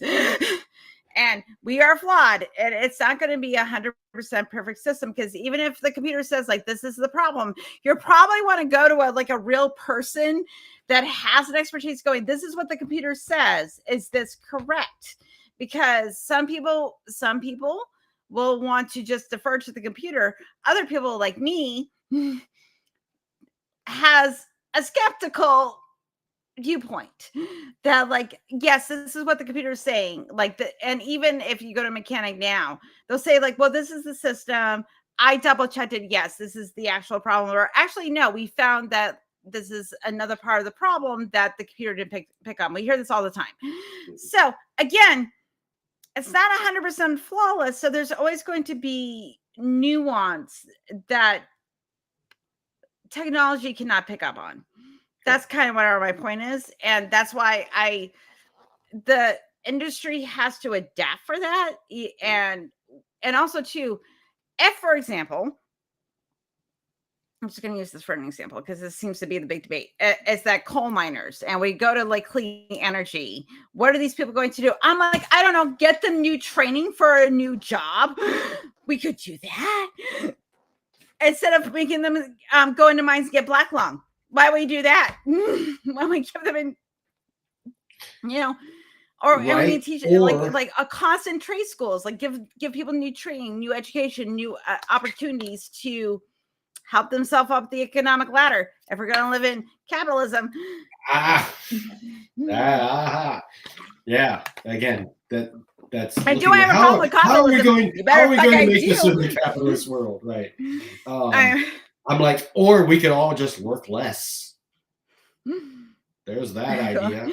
And you're starting with the amateur biology. Yeah, that's pretty much. Yep. Right. That's no crazy talk. That's pretty much. Like, because like you only have so much information that you can contribute, and I have problems with capitalism because it says that this type of person with a certain expertise gets to make this type of money, and like, yes, there has to be some kind of hierarchy. Like if I start like a conglomerate, like let's just say that my little fucking podcast starts doing a thing where I'm actually making real money. Do I think that's going to happen? No, but let's just say it does. Okay. And I'm the arbiter that I have to hire an editor, and I have to hire someone to do like social media for me and all that type of stuff. Like, and I'm the arbiter of my stupid FreeThinkers Fireside podcast, because these are what creators do. They have to, division labor. Someone that can do editing for me, because I do not want to edit. I don't want to learn editing software. I'm rebelling against it. That's why I do lives, so I don't. But if someone's like, "Hey, you need to do shorts," I'd be like, "Yeah, I know." It's not intimidating. It's just me, Ducky. It's me and Frankenstein, and he's a wonderful. Like my audience are wonderful people, but and very cool, very chill. This is not professional. This is not NPR. It's never going to be NPR. Let that dream go, Helen. Anyway, but that being said, if someone was like, hey, I would feel weirdly weird about having an employee. I'm an employee. Because I'd be like, but you're better at like editing than I am. And like, yeah, I'm in control of the money, but I also at the same time don't want to, like, I feel like you're on the same field as I am, even though I create the podcast. and this is me just talking all the time, someone that has an expertise in a particular thing like editing and is very good at it, I would feel very strange about feeling like I was gypping them. Like that's my thing about like even when I'm asking for like someone to do a coffee for me, I'm like, I just want enough to pay for my my Streamlabs subscription. That's all I want. Like, I'm not looking to make money. But if it got to a point where I was actually making like real money, I would feel really weird about like feeling like I get more, because I'm just like, yeah, but you have a different skill than I do. Like, I don't edit, I don't do social media. Like, I hate doing social. I have to for this podcast. Like, I have to do the social media thing, and I hate it because I'm lazy, but I have to. I would love to hire somebody to do it for me. I'm like, please make shorts and just with the editing team and put it out there, and that would make my life so much easier. But a lot of YouTube creators are independent contractors, you know, and it's one of those things that it's complicated. And when you're living under a capitalist society, though, it says that you create this, so, and then you kind of goes down the food chain, and I'm just like, yeah. That's why I'm not a good capitalist. I'm just not. I'm just not a good at being a capitalist. I did win, though. I am the number one breadwinner in my house. I make more money, and I'm a woman, so feminism. So tell Todd he's a cock ducky. Tell my husband he's a cock ducky. Oh my gosh. He's my idol. Don't, oh my God! I'll tell Todd. Hope to get as cucky as him one day. That's right. Josh just walked in here. He's making faces at me. Oh, I heard everything you said. Oh no, he was just talking. Ducky said you're his idol. Awesome. Okay, so, and also, can you give me more wine? I know. You texted me. Okay, cool. All right. Yeah. With a little luck, I'll get a raise and I'll be back to the. Yeah, well, yeah, and we'll conquer capital. You want my cup? Yes. Okay. So anyway, like, we're going to conquer capitalism together. All right. I don't know, but we are both token experts, Frankenstein. So yes, but it does not pay well. It does not. You have to write a book apparently about Tolkien to make all the money. So I've heard. But again, this one of the things I do, again, thinking about these relationship anarchists, and what they're doing is, instead of trying to build the new paradigm around work, like anarchists and you know, whatever, anarchists and communists and capitalists and all this thing, because there's layers of capitalism too, but let's not. Capitalism isn't its own one thing either. Yeah. But anyway, what they're doing is they're, instead of building it around a work model, which instead building it around a leisure model. And that, remember what I said? Okay. It's like, well, what are these coal miners going to do? I'm like, well, they could just work less. Right. Like we could all just be working less. We could just all be doing less. I'm sorry, when, like, instead of like, I think New York was introducing a 4-day work week. Right. And I was like, what? Yes. Like I'm all for that. Like I'm all for a 4-day work week, you know, or whatever that looks like, or you get to set your own schedule or whatever, depending what field you're in. Or there's nurses that work like 3 days, you know, like work 3 days and they have 4 days off. I have caregivers that do that, work 3 days and they have 4 days off. I'm like, we're like me. I'm not doing caregiving, but as me that is a, you know, working in an office, I would absolutely love it if I had 3 days off. Right. Like, you know, like Friday, Saturday, Sunday, or Saturday, Sunday, Monday. And I go, you know, I think that would be great because then I could spend more time doing the things that I really care about, and then I wouldn't hate my job so much. Like I do like my job. I do like my job. I do like what I do, but I don't want to spend 5 days out of my week there. Like I rather be at home and exploring. Well, my I mean, hobbies under a stuff new like that. paradigm, I want more leisure time to enjoy my life. under a different paradigm, so many of these jobs would just be gone.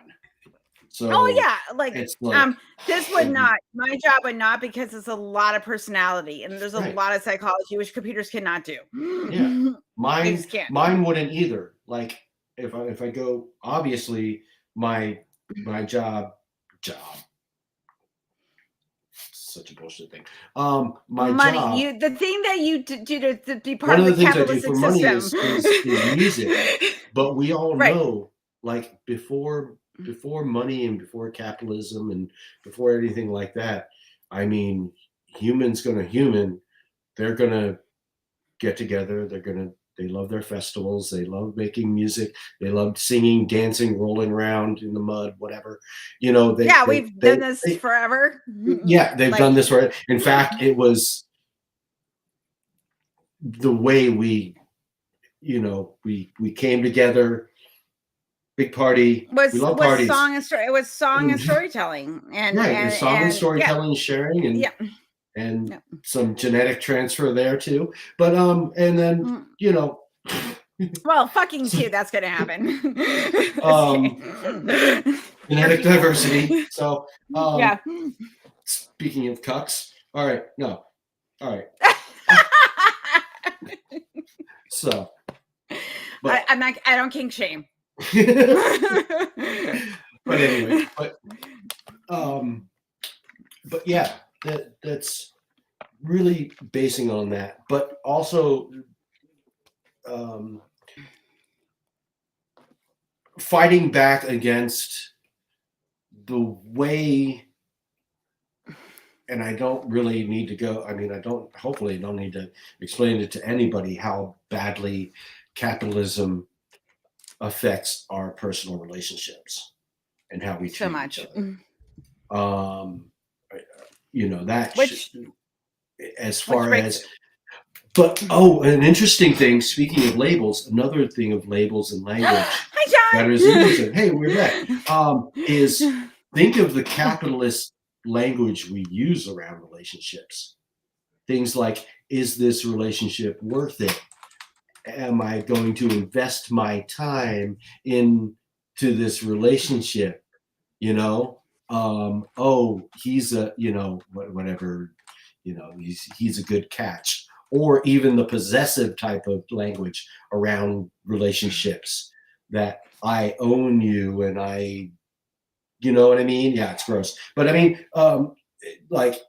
you know what I mean? But think about it. You're my girl, or you're my, my man. Talking about my man, you're looking at my man, and stuff like that. It's like, but also at the same time, like if I say like Todd's my husband, that is correct. He is my husband, and I am his wife, and he is my partner and my best friend and other things. But at the same time, we're completely independent beings unto ourselves. Like he supplements me. I think it's not as sexy as complete, but it's supplement. Like you enhance me. I heard him laugh in the back. You're my vitamin C. You supplement me. Because I'm a complete person without him. Like if we were not together, I'm still a good catch. I could get laid. I could find a partner. It's fine. Hey. Do I want that to happen? No, because I really like being with him, and he's my best friend, and we have a really great relationship. Also, we're poly. That's okay too. Also, just so you know, on the poly thing, we discovered that as far as on emotional currency, I don't have time for a second relationship. Like I want like sexual relationships and stuff like that. Fine, great. That's all great. Full-blown relationship, oh god, no. I do not have the emotional currency. And I think that knowing your limitations is a strength. Absolutely. Yeah. That's I can't again, I don't know how we're doing on time. Oh, you're fine. We're like I just do this cast until we stop talking. So if you want to go, we can end. But if you want to keep talking, we're fine. Oh gosh, no, I can. We're friends. We're fine. How Frank's here and John's here. right? So, I have friends. I don't care. We don't get to hang out as much as we should anyway. So if you I just know, sit here and talk to each other, like my friend Stephanie was on here 3 weeks ago. We talked about D&D for like an hour, and I did not care if people watched or not. I was just like, whatever. Let's talk about Dungeons and Dragons. No, it's cool, and I love these conversations where we can just take these wide things and just that's the whole point of my show. John was the guy that came on and we talked about homelessness together. So he's a great homeless great homeless people activist. Right. So that's definitely a thing in the how do you address that in an anarchistic way, because that's really tricky too, as far as. But again, this is what's so great about this relationship anarchy idea, because it is about customizing across the board,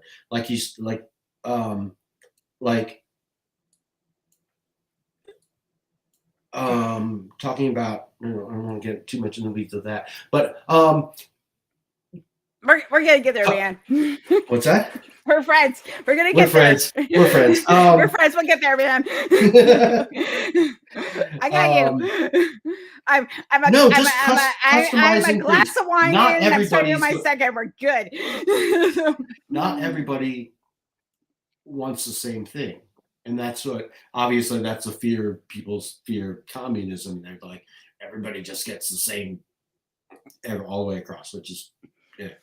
But I wish just a sidebar real fast. I wish people actually knew the difference between socialism and communism, because they dance together, but they're not always partners. Right. You know, and I think that knowing the nuance is really important that's why people, when they hear socialism, they hear communism, and I'm like, man, no. And because you have to understand the nuance of certain economic systems and how they function.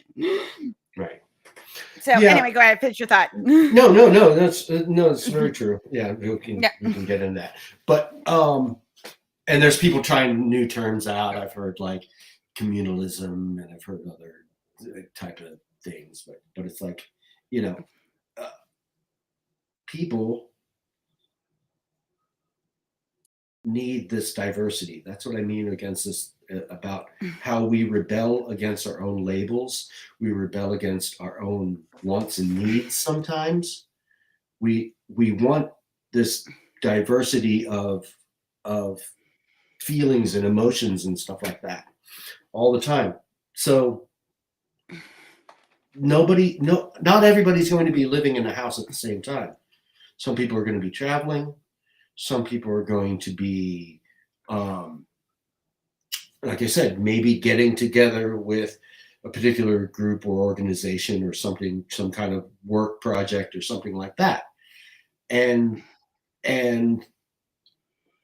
obviously the idea of private housing, right, is a weird thing, especially, come on, I live in the land of McMansions out there by the interstate. So it's like, I live in Port Charlotte.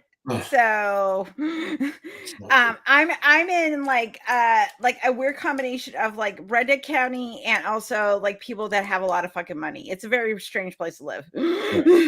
Yeah, and you know, that's. But Ducky's been to my house. He knows. Like, by the way, you're invited for dinner. We're just gonna plan. Oh yeah, you gotta get down there. You and your girl have to come over for dinner. We'll like hang out and drink and play music. It'll be great times. Cool. I like what John said. I definitely rebel against wants. I focus on needs. Right. Yeah. Oh, Yeah, absolutely. Absolutely. and I needs. think that is one of those things that like we constantly we have this thing in us that like we want to always indulge our impulses, you know. Um well, John, I'm sorry you're in California. You But just come to Florida and hang out with me, Ducky. I'm so sorry that you're in California. But like it's one of those things that like that urge to I have to mitigate my wants with my needs. And like I want to eat pizza every night for dinner, but I don't, you know, because health issues, you know. So you know that, for example, you know, yeah, you would soon balance. discover through constipation that you couldn't. I mean, Oh so, no, I'm lactose intolerant. I am lactose intolerant. Let me tell you, so if I have 2 pieces of pizza, Helen hates her life, but I do it anyway. No, yeah, but you do anyway, and I think there's this balancing act of people wanting to contribute and also be adventurous, and I think obviously it takes some getting your mind out of the you know money and job thing. But okay, I deal a lot with vehicles. Here's an example. Right. Because people do want to contribute. They do want to be part of the thing, right? And if you have a system set up where the contribution is the important part too, to be a good person, I think everybody would want to be part of that and also want to. So let's say, for instance, a really important thing that needs to happen out here in this world is drivers, right?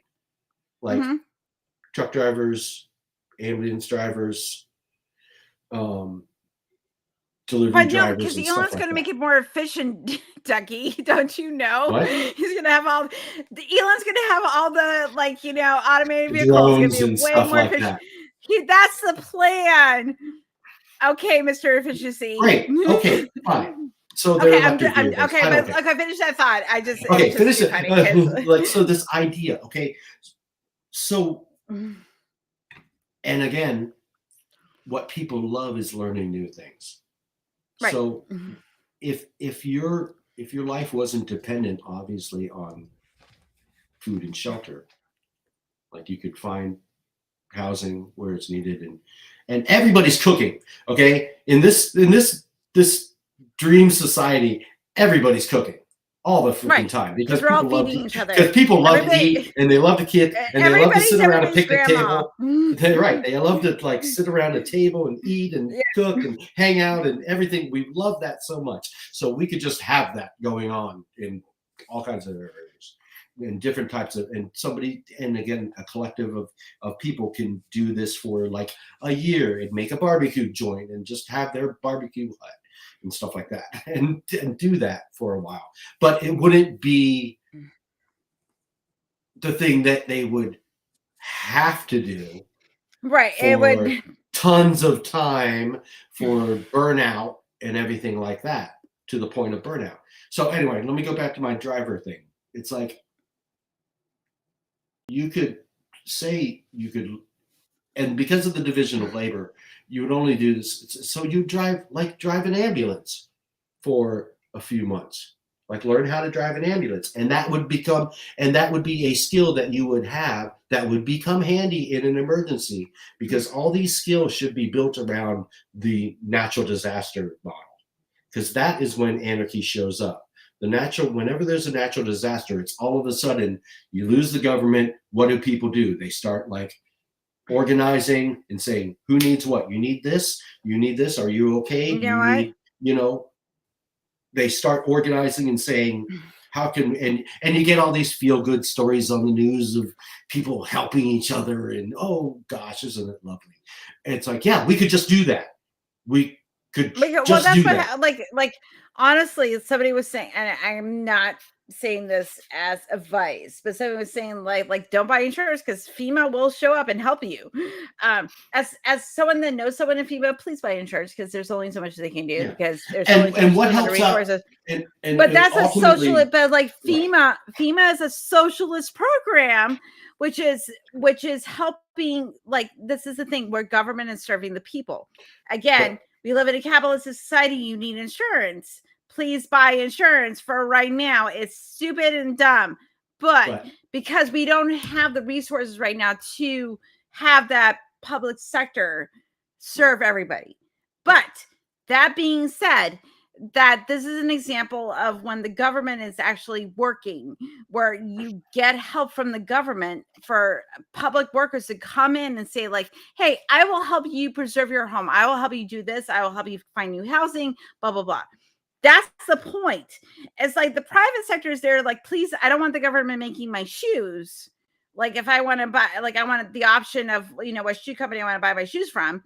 But I do want the government to step in if there's like if John has a great FEMA story, we're gonna have to talk about that later. But like if you have a government structure that can come in and help people, that's what you want. And then you have the private sector that makes your shoes. I would say That's that if I'm going to talk about like, a dual socialist capitalist model. mhm. Because I don't like capitalism at all, but it says I have to live in capitalism. I have to make it better. Right, and I understand that, and the because there is no utopia. and I'm trying to what I'm trying to get at is this a system that actually takes into account this what's this how did you put it, that people kind of get they like chasing after squirrels basically. They're what I want now, not thinking long term. Right, but the thing is what if you knew that you weren't tied to a particular thing? And right. I think what people do is they love going on discovery. And so, like I said, this idea of it's almost like an endless trade school. It's like you could drive that ambulance for a couple. You could drive that ambulance for a little while, but at least you weren't driving that ambulance 6 days a week for 11 years, right? You would do it for like a couple years. 12 that's hours all a day. You would need. That's all you would need to like actually really gain that skill. But then, like, hey, I want to learn how to drive a truck, like a tractor trailer truck, and you could also. I think people should also learn that, and then they could they could actually, hey, I'm driving the ambulance for a little while. I want to take a break and I want to just, take a truck up to Michigan, take a delivery up to Michigan that has to go there. You know what I mean? I'll go up there and then I'll go up and hang out in Michigan. And then when I'm in Michigan, maybe apples are in season that way. And we're part or you're of visiting a there's friend a collective or something like group or like a friend, picks apples, then like they get or you're there like you go see your friend that's part of this apple picking conglomerate, and you go and be like, hey, I'm gonna be up for a few days. It's like cool. Hey, I do this thing where I pick apples on Saturdays. Will you come and pick apples with me? And you go, sure, I'll come and pick apples with you.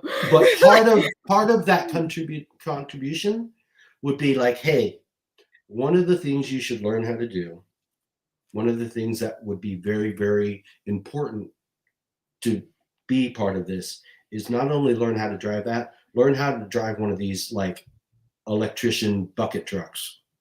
Right. Because if we got a hurricane and we have, or, you already know how to drive a semi-trailer, so you could jump in if it needed gas delivered or something like that. Or I'm gonna keep talking. I'm letting catnips out of the bedroom. Keep talking. All right. So I'll try to pay attention to the chat too. Okay, back. Not really. It took me. Watching I have to pee too. Keep talking. I have to pee. Keep talking. No. Okay. So that's that idea, and I think people would be very inclined because people want to learn new things, and I think it would be instead of saying this is going to be for your profession and you have to do this thing for the rest of your life, or at least for, retirement or whatever. If it was that you had a thing where you could do this different vocation for a little while, because really, what does it take to learn? Let's take I'm taking a profession. What would it take to learn what would it take to learn like AC repair, like AC HVAC repair? Like not everything of HVAC repair, maybe just a particular section of it, or a particular section, or plumbing or something like that, right? A couple of years, you could do that. But you knew you wouldn't have to do plumbing, but it would be such a useful skill because, again, you think that the people would, everybody's like, oh, if people's needs were provided for them, like the basic needs, food and shelter, they would all just be so lazy. You know what? No, People because we're innately don't want curious creatures. people don't want their toilet backing up. Period. No, So people are going to contribute to the water system and the maintenance of the water system and the maintenance of the sewer system, and because they know how important that is, and everybody like would, So you were not here when we were talking about the electrical system, John. Where electricity scares me. Oh, John. Well, I was telling, because this is also a great way of how we actually, which is so fulfilling and meaningful to us, is we love teaching. And I love teaching. If I can teach someone a skill, and these trades. Again, I was using the thing of hierarchy, of education's the real hierarchy, and this in this hypothetical, this electrician has this knowledge of how to work with electrical wires, which puts him in a slight, him or her, I'm sorry, puts them at I have actually been trying to like really specifically use neutral language and trying to say they as them as much as possible. I've started saying when I could refer to groups of people, you sweet summer children. No, I'll even say, I'll specifically, if I know it's a he, I'll even go. I'll be like, oh, if somebody was like, oh, where did he go? I'm like, oh, they went over to, the store. Yeah, because I'm deliberately trying to do that just as a personal thing to try to make it part of my language. I think it's good habit forming skills, because you don't know a person how they relate to the world. So I think it's because like some people may be trans or whatever, but they can't transition, and you can't go by sight alone. Don't forget one thing we were raised on very early. Yes, ma'am. No, sir.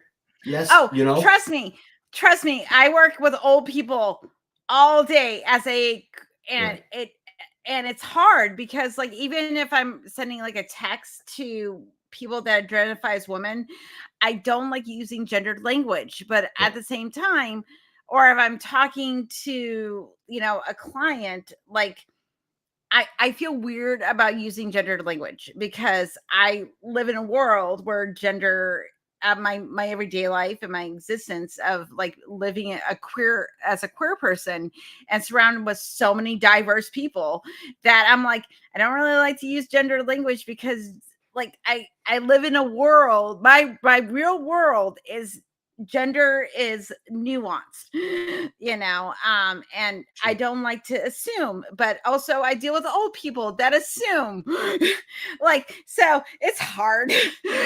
I don't like it. Yes, but I know that we're kind of on that's the thing about labels. We were talking about labels before. This is the thing about labels is that like we are taught that like male, female, Mr., Mrs., has to be a thing where like I don't want you to refer to me as Mrs. Green. I'm like, just call me Helen. Your goddess, whatever. It's fine. I'll take titles. It's great. But like, I don't like, I don't really want you to refer to me Mrs. Green, because that feels like I'm a possession of my husband, even though that is technically I took his name, but it implies that I am a possession of my husband. Like, Mrs. Green, you are your husband's wife. And I'm like, no. Yes, then no. Yes, no. Yes, no. Because it does give you some advantages and stuff, but it's fine. I don't like it. Yeah. But I do want to something you said before about how this division of labor would be more beneficial if everybody learned like some kind of like extra skill. Like People not would learn everything. all kinds of extra skills. Yeah, because like what if happens, you were like what Helen, I'm happens gonna when teach people- you how to change your oil. Like, I'm just gonna teach you how to change your oil, and like, you know, and I'm gonna teach you, you know, some like I don't know what I can teach you how to podcast. I don't know. I don't know what kind of skill like that. I can teach you how to sew. I can teach you how to sew. That's something I could do. Cross stitch. I can teach you how to cross stitch or cook. I can teach you how to make a cheesecake. Yeah, and you know what? That is actually, you laugh, but that is a funny experience in my life, is learning a little bit, not a lot, but learning a little bit about sewing through being a mechanic and working on sewing machines. Like, oh, there you go. Having to fix a couple. And then I was like, wow, these are really cool. These are really interesting. And then you're looking at like patterns. All of a sudden I was starting to like look at how patterns work and how stitches work. And I was like, I started to get into sewing a little bit. Like, so again, it leads into another interest that you might not even been expecting. Right, because like it was just we're so innately curious. Repairing a friend's sewing machine. I was like, oh, this is a pretty cool thing.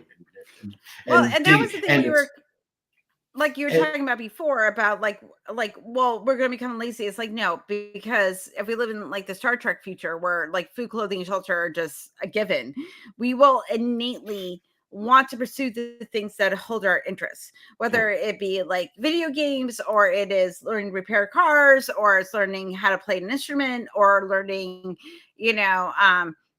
all the Tolkien shit that you can possibly learn. Right. Like, we are going to do these things because we are innately curious creatures. The things that bring us joy are the things that we are going to want to learn about, especially if like you have like, I don't know shit about cars, but if you were like, Helen, I'm going to teach you some shit about cars, and we spend an afternoon together, I would be like, oh my God, I would, because I love you and you're my friend, I would be innately interested in things that you're interested in. Because what about car upholstery? Socialism, everybody. This is socialism.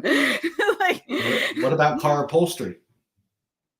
I don't know. Actually, let me put it this way: if I had known you 5 years ago, 6 years ago, I did know you, but we weren't hanging out as much. When I had my Volkswagen, when the upholstery started coming off, and I needed someone to teach me how to fix that, I probably would have really liked it at the time. Because I didn't want to. I was just like, I want to do it myself, but I don't want to watch a YouTube video. I just want like one of my friends to show me how to do it, because that would be better. But there's somebody in this example that we're starting to build here. There's somebody nearby. Right. That'll do it. And then I think if we concentrate on the natural disaster thing, there should be a lot of people nearby. Like there should be, like I said, that air conditioning guy, or that driver, the driver, or the electrician, or the AC guy, they should all kind of have a little bit of time spent working on power lines. And again, that would be a year that they could spend kind of just learning the ropes of that and learning a part of that. They don't have to learn the whole thing, learning a part of it. Operating a bucket truck, distributing transformers, et cetera, et cetera, et cetera. Bring up lines, because again, if everybody kind of has a little bit of that in their back pocket, you know, construction skills. Don't tell me, and like, there's so many people that love doing woodworking and construction and building, like sewing and drilling. I married and one. sanding and drilling, and so and I say love it. They love it if it's fun. Oh, this is one They thing don't- that Yeah. I don't want to make podcasting a job, because then the joy of it's going to wear on me. Like, that's why I'm like, enough to pay for my Streamlabs account, $27 a month. That's all I want. That's all I want, because like, if a little bit extra is always fun, but like, I'm not looking to make this my job. Like, I don't want to, because then the joy gets sucked out of it, because then it's just chasing clicks and, you know, doing algorithm stuff, and I don't want to do that, because I want to enjoy my time on the internet, and talking to wonderful people. I want to enjoy burnout. Obviously, burnout. Yeah, is and I see tool. burnout happen in the healthcare industry, because I have like caregivers that did really good for a couple of years, and then it just becomes a numbers game, you know, and you stop caring about people. And though it's a little bit, because I also talk to the clients, so I'm hearing family members and them and the clients too, and the things that they're dealing with. So it's kind of, you know, a balancing act. But I also understand why people get burnout, because I did home health care for 3 months, and I was like, this is not for me. I really know your limitations is a strength, everybody. And I was just like, no. But at the same time, I'm able to have that perspective that gives me an additional skill to have that empathy for the people that are actually doing the work. What about spending one day, like a couple days a month, helping out at a assisted living facility? Right. I mean, think about it. Like, think about retirees. What do they get up to? Like, when, again, getting high, when they're exactly, or getting down. But like and lemon parties, when their needs are taken care of, and I don't, like, you know what I mean when I'm putting those I know needs are getting taken care of, in, you know, basically they, anyway, the retirement system. But so when all the basic needs, including the ones that you don't want to think about, are being taken care of, right? Where are we? So, but what do they end up doing? They usually do a lot of volunteer work. Mm-hmm. They get into a lot of leisure activities, but then they usually get into some kind of community work. I mean, it could be the church community work, that whatever they do there, and stuff like that. Which is fine, because I think what kept my parents alive so long was the fact that they got involved doing like weird. They would go on drives, and they would get involved with their like social community. They would, my dad would go down to the Elks Club every week. And I think that's what kept them alive, because they weren't sitting around just waiting to die. Like, they were like, I'm like, my dad died in 92. My mom was 93 years old. And my brother took her out gambling last week, and she made so much money. So like, that's what's going to keep grandma and grandpa alive and your parents alive. It's socializing. It is not money that is going to keep them alive. Like, money helps because we live in capitalism, but what's going to keep them alive is volunteer work, being around other people, socializing. And this is one thing that if they are living in a retirement community, that you put them in a retirement community, that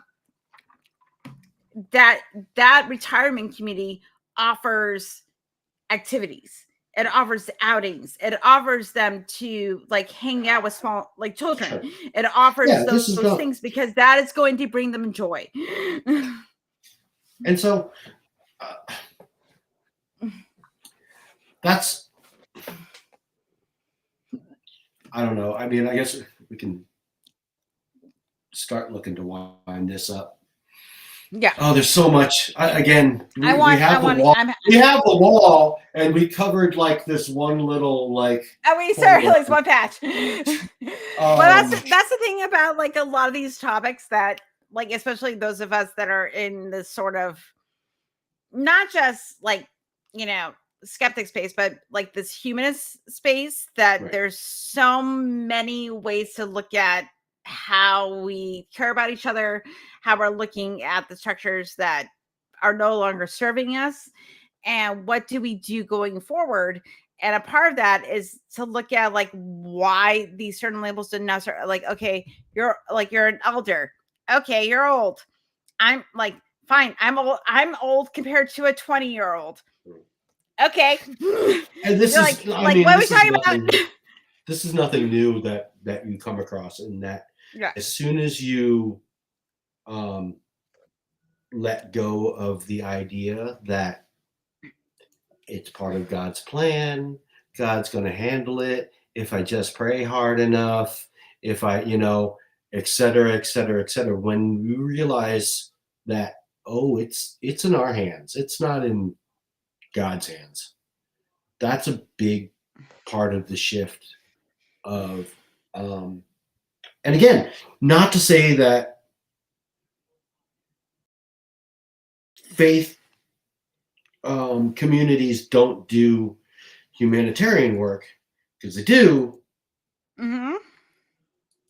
but they, oh man, what did I say? Take it right back to the beginning. The colonizers, it's like, send in the missionaries first, right? Because anyway, I could. There was something I can't remember what it was. But it was something about. Like, you're almost there, man. I'm almost there. You're almost there. Don't get me started. Okay, you're edging. Like, let's go.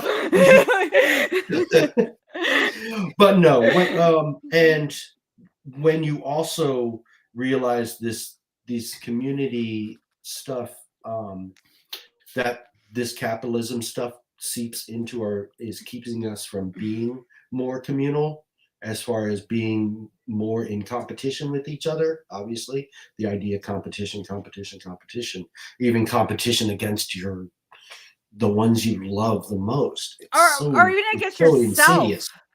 Against yourself, or even against yourself. Yeah, like you have to be this. You have to have this much money. That will define me as a person. You're in competition against yourself, and also like keeping up with the Joneses and all this type of bullshit. It's just like, no, like how much money or you have says nothing about you as who you are as a human being. So nothing. And I think that's just all a continuation. Fucking arbitrary. I love this because it is a continuation of pulling that thread. Like once you pull the thread on the sweater and it starts unraveling, deconstruction, talking about like deconstruction of, and it can start from a couple different places, because people like, but once you start pulling on that, it's like, wow, okay, this is, and cheers to the people that like grab the thread and throw the sweater off the Grand Canyon and stuff like that. I love it. Yeah, I mean, well, those are people are like that you aspire to be, right. And I think that we need more of that, especially now, because it's terrible. I mean, that's a big part of why I'm here right now. Yeah. Not that, no, and I appreciate that, because like I'm like, listen, Ducky isn't really in the activist stuff, but he's dipping his toes in, and that's how. I'm dipping my toes in, but I'm also just. I have different phases of being out, Well, yeah. I'm just being a very annoying queer for the next 4 years. That's like, or however long fascism be. I'm going to be so fucking annoying because, and uplift other annoying people. That is my goal. And I don't think there has to be like some kind of rule to this. Like I have the privilege to do this, and I have the ability till I can no longer do it. I'm going to do it as long as I can. because I'm gonna be fucking annoying because I have too many people I care about. And I hate it. I hate everything right now. And that's motivating me because like the 4 things I want to do out of life, I keep saying this over and again, is to hang out with my friends, drink wine, play video games, and have orgasms. And this whole thing is fucking with that, and I'm mad. Right. So if you're fucking with my good time, I'm going to be a very annoying queer. Right. That's what I'm yeah. I mean, oh my God, don't even. I know. It's a lot. It's a lot. I mean, geez. Nothing about capitalism trying to control orgasms. We'll talk about. Yeah, that's the thing too. We live in Florida. We can't access porn. So, and obviously, and the VPN thing does not work. I tried, and it does not work. It's all really dumb right now. All really fucking stupid. So yeah, that's the thing. Yeah. That's going on. Yeah, I love the government having control over content I can consume. I love that. Love that for me and everybody else that lives in Florida. Because I mean, I definitely preaching to the choir here. I mean, we don't have to go far into seeing how much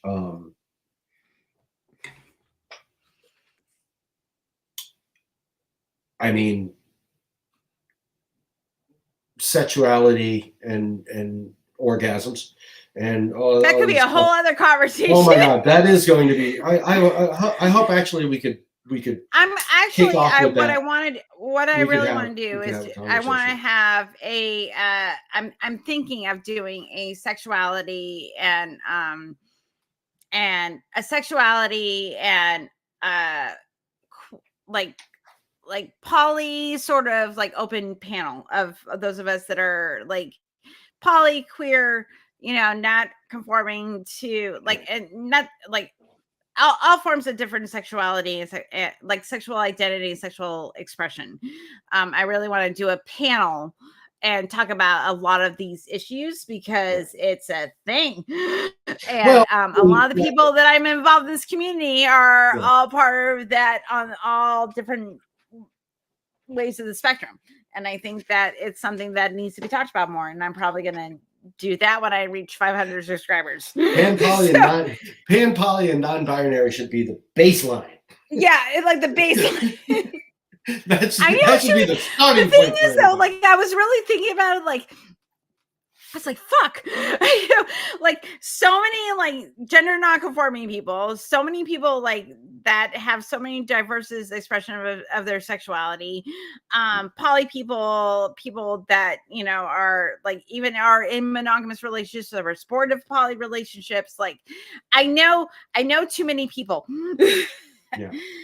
And that's great. So, and because that is, it's a huge, I was talking about this relationship anarchy thing, and that what I've seen, and it's not just that, but it's a great, once you have some language to say, but the communal thing, any kind of communal thing that starts taking hold and upwelling and everything like this. Oh my gosh! Sorry, I was trying to be discreet. No. And I was like the how that tries to get squashed. Yeah. By capitalism. Yeah. Immediately, and the people that are really. Because like at the end of the day, like I was. You're seeing an upwelling though. People are like. They may not know it or how or they sense it though. They sense. Oh yeah, because that's the backlash, and that's why you're seeing a lot of.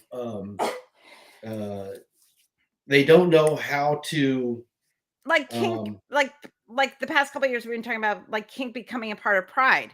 It's just like no, like this is like you don't like. Do you realize how much the Pride community is involved with the kink community? Because that's all. That's all about like, consensual sexuality Oh, and no, there's like definitely- enthusiastic consent and sexual negotiation. That is a huge part of the kink community that, so, there's a and conversation it's a that we need to huge be part having. of, right, because again, It's all about polyamorous relationships. what is Even if the you're not in a Christian kink- right definitely has no concept of consent. No, because I'm a brood bear. I got my tubes tied, so I'm not as valuable. Them's the rules, Right. because but Oh, but it's no, one of but those things to just consent in general. And yeah, consent the and kinksters enthusiastic consent. I always say are enthusiastic good consent about that. because Enthusiastic there's consent. excuse me, I don't know, I'm so seasy, but like there's this thing like this could be another topic altogether, but about how and within any sort of non-adherence. Oh my god, I'm gonna sneeze again. Okay. Whew, I'm trying to get a thought out, and my nose wants to sneeze. Let's focus. Okay, so I was gonna say, like, just on consent alone can be a whole conversation. Purity culture, this whole idea that as the one with the vagina, I am supposed to be an arbiter to men of when like you get free access. No, you don't. I'm sorry. like, And it doesn't also serve men either. I mean, it doesn't serve men either. Because like, why would you want to have sex with someone that doesn't really want to have sex with you? Like, that's not a good time. like, it's not. And I think that there's a certain idea of within, those of us that are in these communities, where you're in a poly community, whether you're in the kink community, whether you're in the queer community, because we all feed each other. Because we are looking at sexuality, gender, biological sex from a very, top-down perspective. We're looking at the whole thing going, this is all a bunch of bullshit that you told us we're supposed to follow. And all of us are like, no, actually, no, I don't want that. Like if you're like even an ace person, they are allowed to have love and intimacy. It just they might not involve genitals. That's okay too. Doesn't really fucking matter because we all do that anyway. Non-sexual touch. That is a form of intimacy. So why are we putting things into labels, which has to do with like sexual liberation, even back in the 60s, was still done under a very masochistic patriarchal lens, because it was still about like, hey, heteronormatives, yeah, also not great. So those of us that are like kind of moving away from those binaries are looking at the whole thing going like, this is very diverse and complicated. It is not something that can be put into like a nice easy box. Yeah. Again, I'm more on the relationship fantasy side, which is the push against metanormativity, not just heteronormativity. I mean, that's, right. So I'm more on that side of thing of really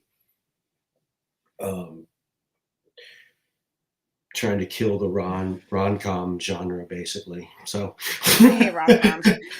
like I have that's the idea. That's the simplest way I can explain it to some people. One of my like very like queer coded friends is very much into rom-coms, and I'm like, I don't understand how you can be into, because it's the genre I hate. I'm like, there's but like listen, but we wouldn't also not love them if it weren't for some things within them, which is, that's true. I mean, these things are so powerful and so able to control people because they are. I want to at least acknowledge that they are powerful things within us. Like going to the label, going back to that label of being non-racist versus versus anti-racist, and being not, trying to be non-romantic versus anti, I don't have the words for that. No, that thing. I get what you're but saying. The thing of, like, of saying that, this thing of like beautiful connection, especially in a pair bond, because our attention can only handle, so it can't be orgies all the time, and it's not loneliness. Those aren't the it's not the answer, right? Is. No, And there has to be some kind of balance. So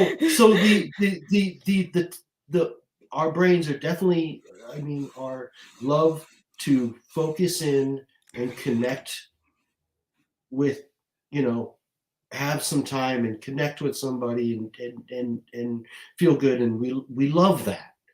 That is a super powerful part of how we connect, not only with an individual, because you have to connect with an individual first before you can connect with a group, because you are not only connecting with that individual, you are connecting with that individual's community, hopefully, and you are connecting with, and they are connecting with you, because just like what we're doing right now, you and I are talking, but I'm bringing in all this stuff of me, and I'm bringing it in to share with you. Right. And you're bringing all this stuff in from you and bringing it in to share with me. And my cuck husband. What? And your cuck husband. And my cuck husband. No, he again, that's what was I going to say? Oh, it's I'll tell him. I'm like, listen. I'll tell him. I'm like, what good are exhibitionists if you don't have? I'm gonna tell. What good are exhibitionists if you don't have voyeurs? Come on. I'm gonna like, Ducky's your bitch, Todd. I'm just gonna tell you that right now. What good is exhibitionism if you don't have voyeurs, right? Right. So, but this is the thing about me and Todd have discovered that we'd like to have sex with our friends. Like anything, I don't want another relationship, but I definitely don't want to be a swinger, because especially for women, it's not the best. It's not the best. It's not. And I'm older. I know what I want. I'm in my late 40s.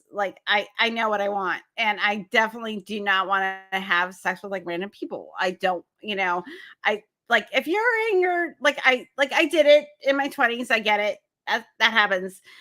But also at the same time, we're very settled in 20 years together. We have our routines, we have certain expectations. I'm sorry. You are not moving into my house and we're going to have a full poly relationship. That is not fucking happening. Right.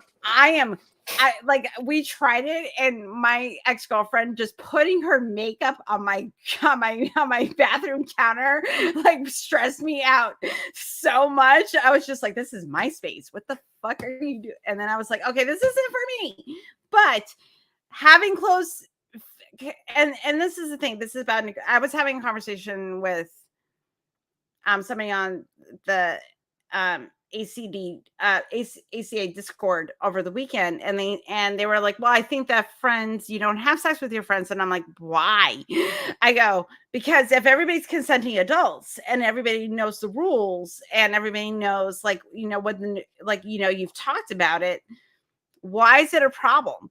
Because if everybody knows everybody's expectations, and you can all love and care about each other, but also at the end of the day, you're going to go back to your life, your house, and I'm going to live in my house, and we'll still also at the same time, it's not always about sex, but sometimes we're just going to hang out and play Dungeons and Dragons. Right. That's okay too. Everybody if you're talking about friends with benefits, that's friends with benefits. Right. Everybody knows the rules. Well, there's two things, two really good things you touched on there. one is, and the curious fox put it great. They're like, treat sex like a hobby, right? Right. Like you would, like, what would you do if you wanted to get into, I don't know, water skiing, right? Like, Dungeons and Dragons. right? Dungeons and Dragons, or no, water, Whatever hobby anything. you wanna do. If you want to learn anything, what do you need to do? You need to ask around. You need to practice. You need to Right. find out what, if you're good at this, or if you're good at that, or how much you can handle, or what you need to, again, you need to get recommendations from friends. You need to, you need to learn.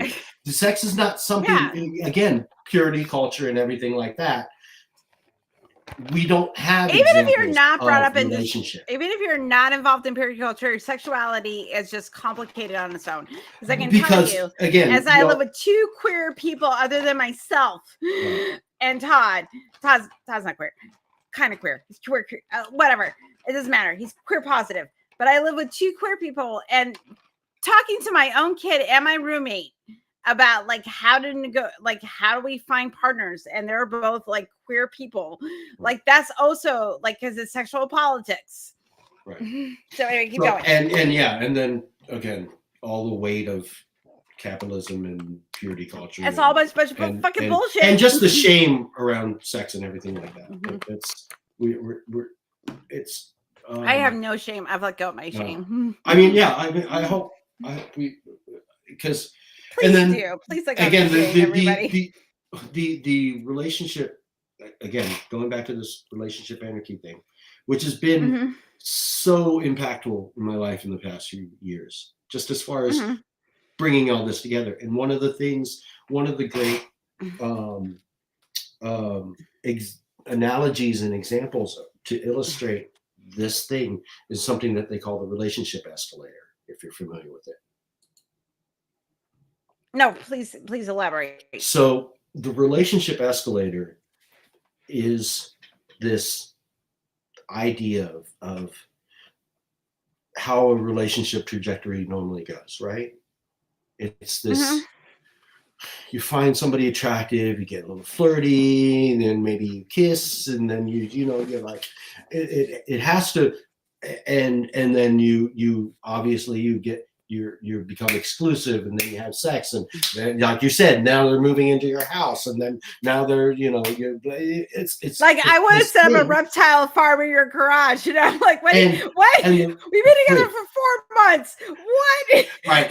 And but then the reason why they use the escalator as an example of it is that once you step on, you're being pushed. Like once you step on, this is all of society pushing you, because what's the thing is, oh, have you met somebody? Oh, when you guys going to get serious? Oh, and it's like, and the next step and the next step, and where is this relationship going, and is this relationship worth it? And the next, and they're not steps, they're it's like an escalator being pushed up, and the only way to get off of it is to you leap off the side, and then you're back on the ground floor, or you ride it to the end till you die, hopefully in graves nearby, whatever. But no, but you know what I mean. It's like riding like that. It's, and so it's, and there's a couple people that have written a couple good books about this, getting off the religion, but it's such a great analogy, because it really is just that first step, whether it be you're making out or something like that, and then it's all of a sudden I'm just sorry. I was just like, don't do anything with the strange with the 20-sided dice. You say people. Nice. Yeah. Like don't put anything in your body that's not supposed to be there. Just tell. So I think it's a great thing of like you said, there's these different ways you can connect with people, and they don't always have to ride this. No, and that's the thing I find very limiting about like, like your friends are your friends, your lovers are your lovers, and I'm like, well, hold on. Because like when me and Todd got married, we were monogamous, and when we started out that relationship, and then it just changed over time.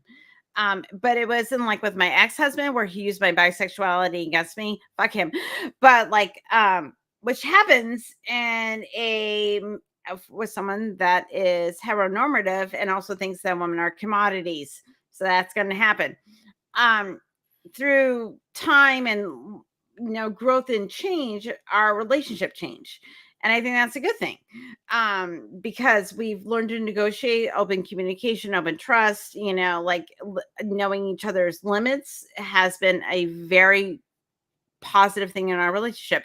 That's in any relationship. It doesn't even have to be a poly relationship. It can just be any relationship. Know whether it's your friend, a family member, or your lover. Know their limits. Know what they're okay with and what not emotionally, whatever that is, because you want to know how to support one another. And also at the same time, like, you have to know your limitations. And if you, like, for example, one of my good friends is very polyamorous, has no interest in monogamy, has an anchor partner, but also celebrates the joy of their partner exploring other relationships, and they're supportive of them having other relationships. I think that's great. And has full loving bonds and that whole thing, but also at the same time doesn't want them living in their house. I'm different. I can love you, but I'm not in love with you. Like, I'm not going to write you into my will in love with you.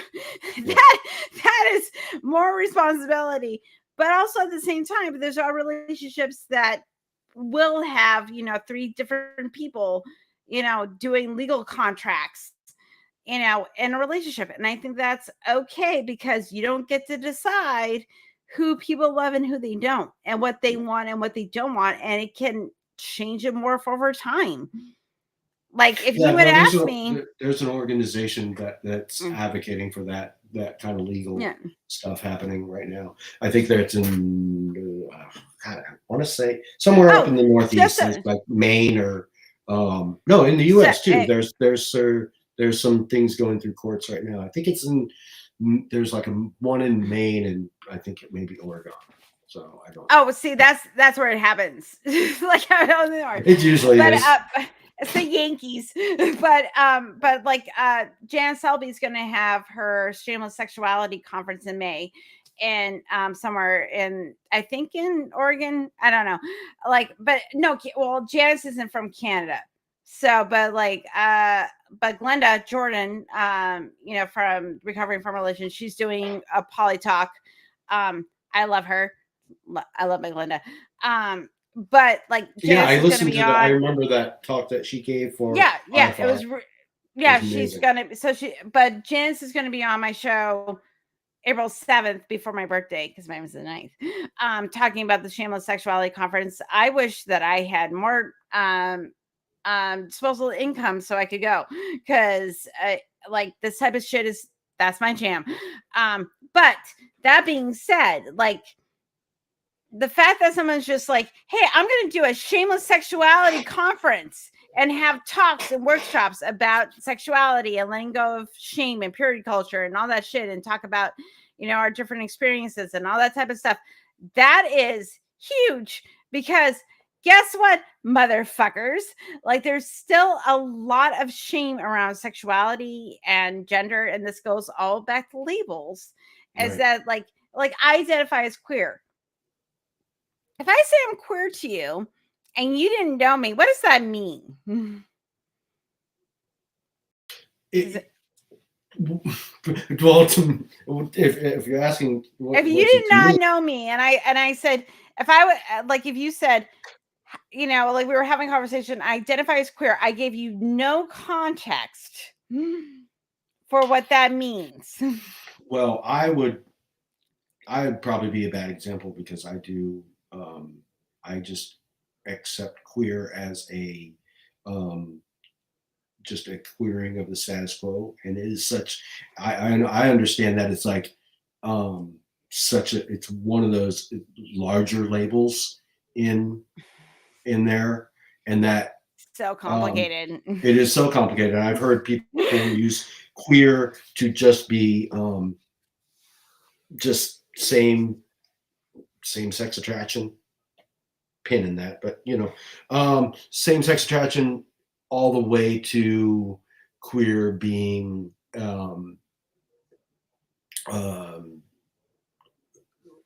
just radicalism of political radicalism, because I've definitely heard political queer as well, used more as not as a sexual identity, but more not towards a sexuality because thing, it more of is a the political idea that like there is no binary. You know, there's no Democrat, Republican, like there is no like straight, gay. Like it is like everything is very nuanced, because like for example, if you are a gay identifying person and you have sex with someone of the opposite gender and you get off and have a good time, are you now bisexual? No, obviously not. Like if 99% of the time you're having sex with someone that is of the same gender, we'll go, okay, that person is lesbian or gay. Like you did this outlier thing. It's like, okay, well, you did an outlier. Like that's why I hate all these labels. Oh my gosh! I know, because like that's why I say I'm queer. Because like yes, majority of the time I'm having sex with my husband. It is a cis normative relationship 95% of the time right now, because like things are complicated. But but the majority of my inner world and the people that I hang with are all queer. All my friends, like majority of my friends are queer. Majority of my friends are not. There are diverse sexualities, diverse identities. I feel way more comfortable in that world than I feel in the straight heteronormative world. Like I'm like, you don't get me. Like, I'm sorry. like I don't identify with you. Like I get it, but I don't identify. I wish, like, one of the things as far as labels, one of the unfortunate things that we're trying to parse out with a lot of labeling, and unfortunately what we have to do, again, we have to use the anti-label to define ourselves, which is unfortunate, because again, it's trying, capitalism as the label for, because fuck capitalism. Big bad wolf is back there. But capitalism is trying to establish a very narrow, because they're trying to establish a hierarchy. So you're privileged, privilege, hierarchy, basically the same word, Yeah. So they're constantly trying to do this, what is normal.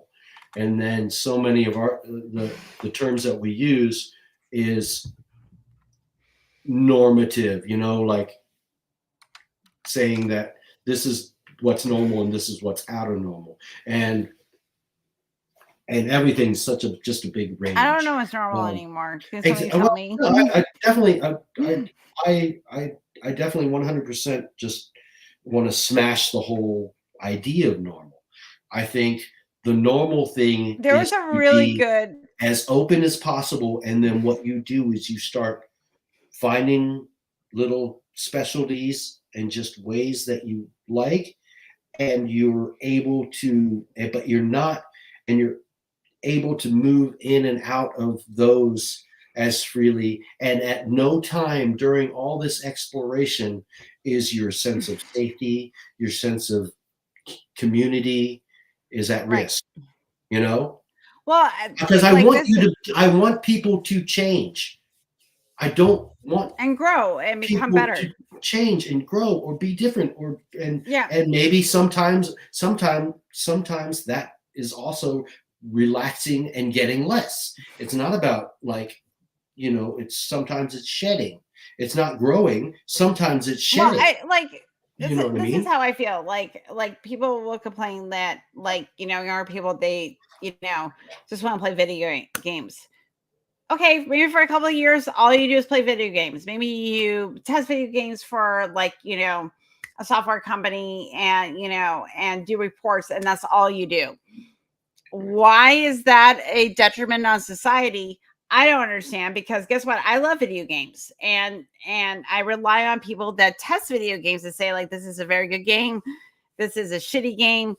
Like I rely on that feedback. The only way that can happen is people testing video games and do it as a job.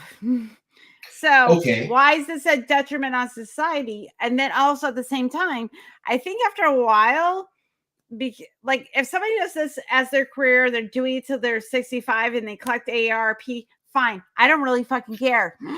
Like I don't care because it doesn't affect me. I don't see that as a drain on society because we're living in capitalism. So if we're living under capitalism, everything is just how we are making money. Exactly. Yeah, and so that's why I don't But- consider and there's only because okay, for example, I work in the healthcare industry. I rely on rich white people mostly to make sure that we are client focused, because I'm always like we are client focused because you're paying for my paycheck. And it's complicated because there's people I generally like, some clients that I form bonds with and I generally care about. But at the end of the day, like I'm not going to go over and do the same thing my caregivers are. And I recognize that. Like knowing that is part of the struggle when you're looking at the system as a whole. And again, this is the idea of like the exploitation, that we're exploiting old people and their wealth for younger people, and to serve them, but also to it's exploitative because the majority of the people that work in my industry are people of color, where white people still see them as servants. You're paid servants, but you're servants. So it is still under the guise of capitalism, that there are certain classes of people and everybody's kind of exploiting the other. Care. Right. Yeah, it's an exploitative system. Because we're all going to get old and we're all going to need someone that's going to have to wipe our ass, and that's the reality, everybody. It's going to suck. But yeah, that's what it is. And instead of, and again, this is where the polyamorous folks are really doing great work as far as this, because it really is a matter of, well, wouldn't it be better if you had a whole slew of people taking care of you and not just thinking that it's going to be this one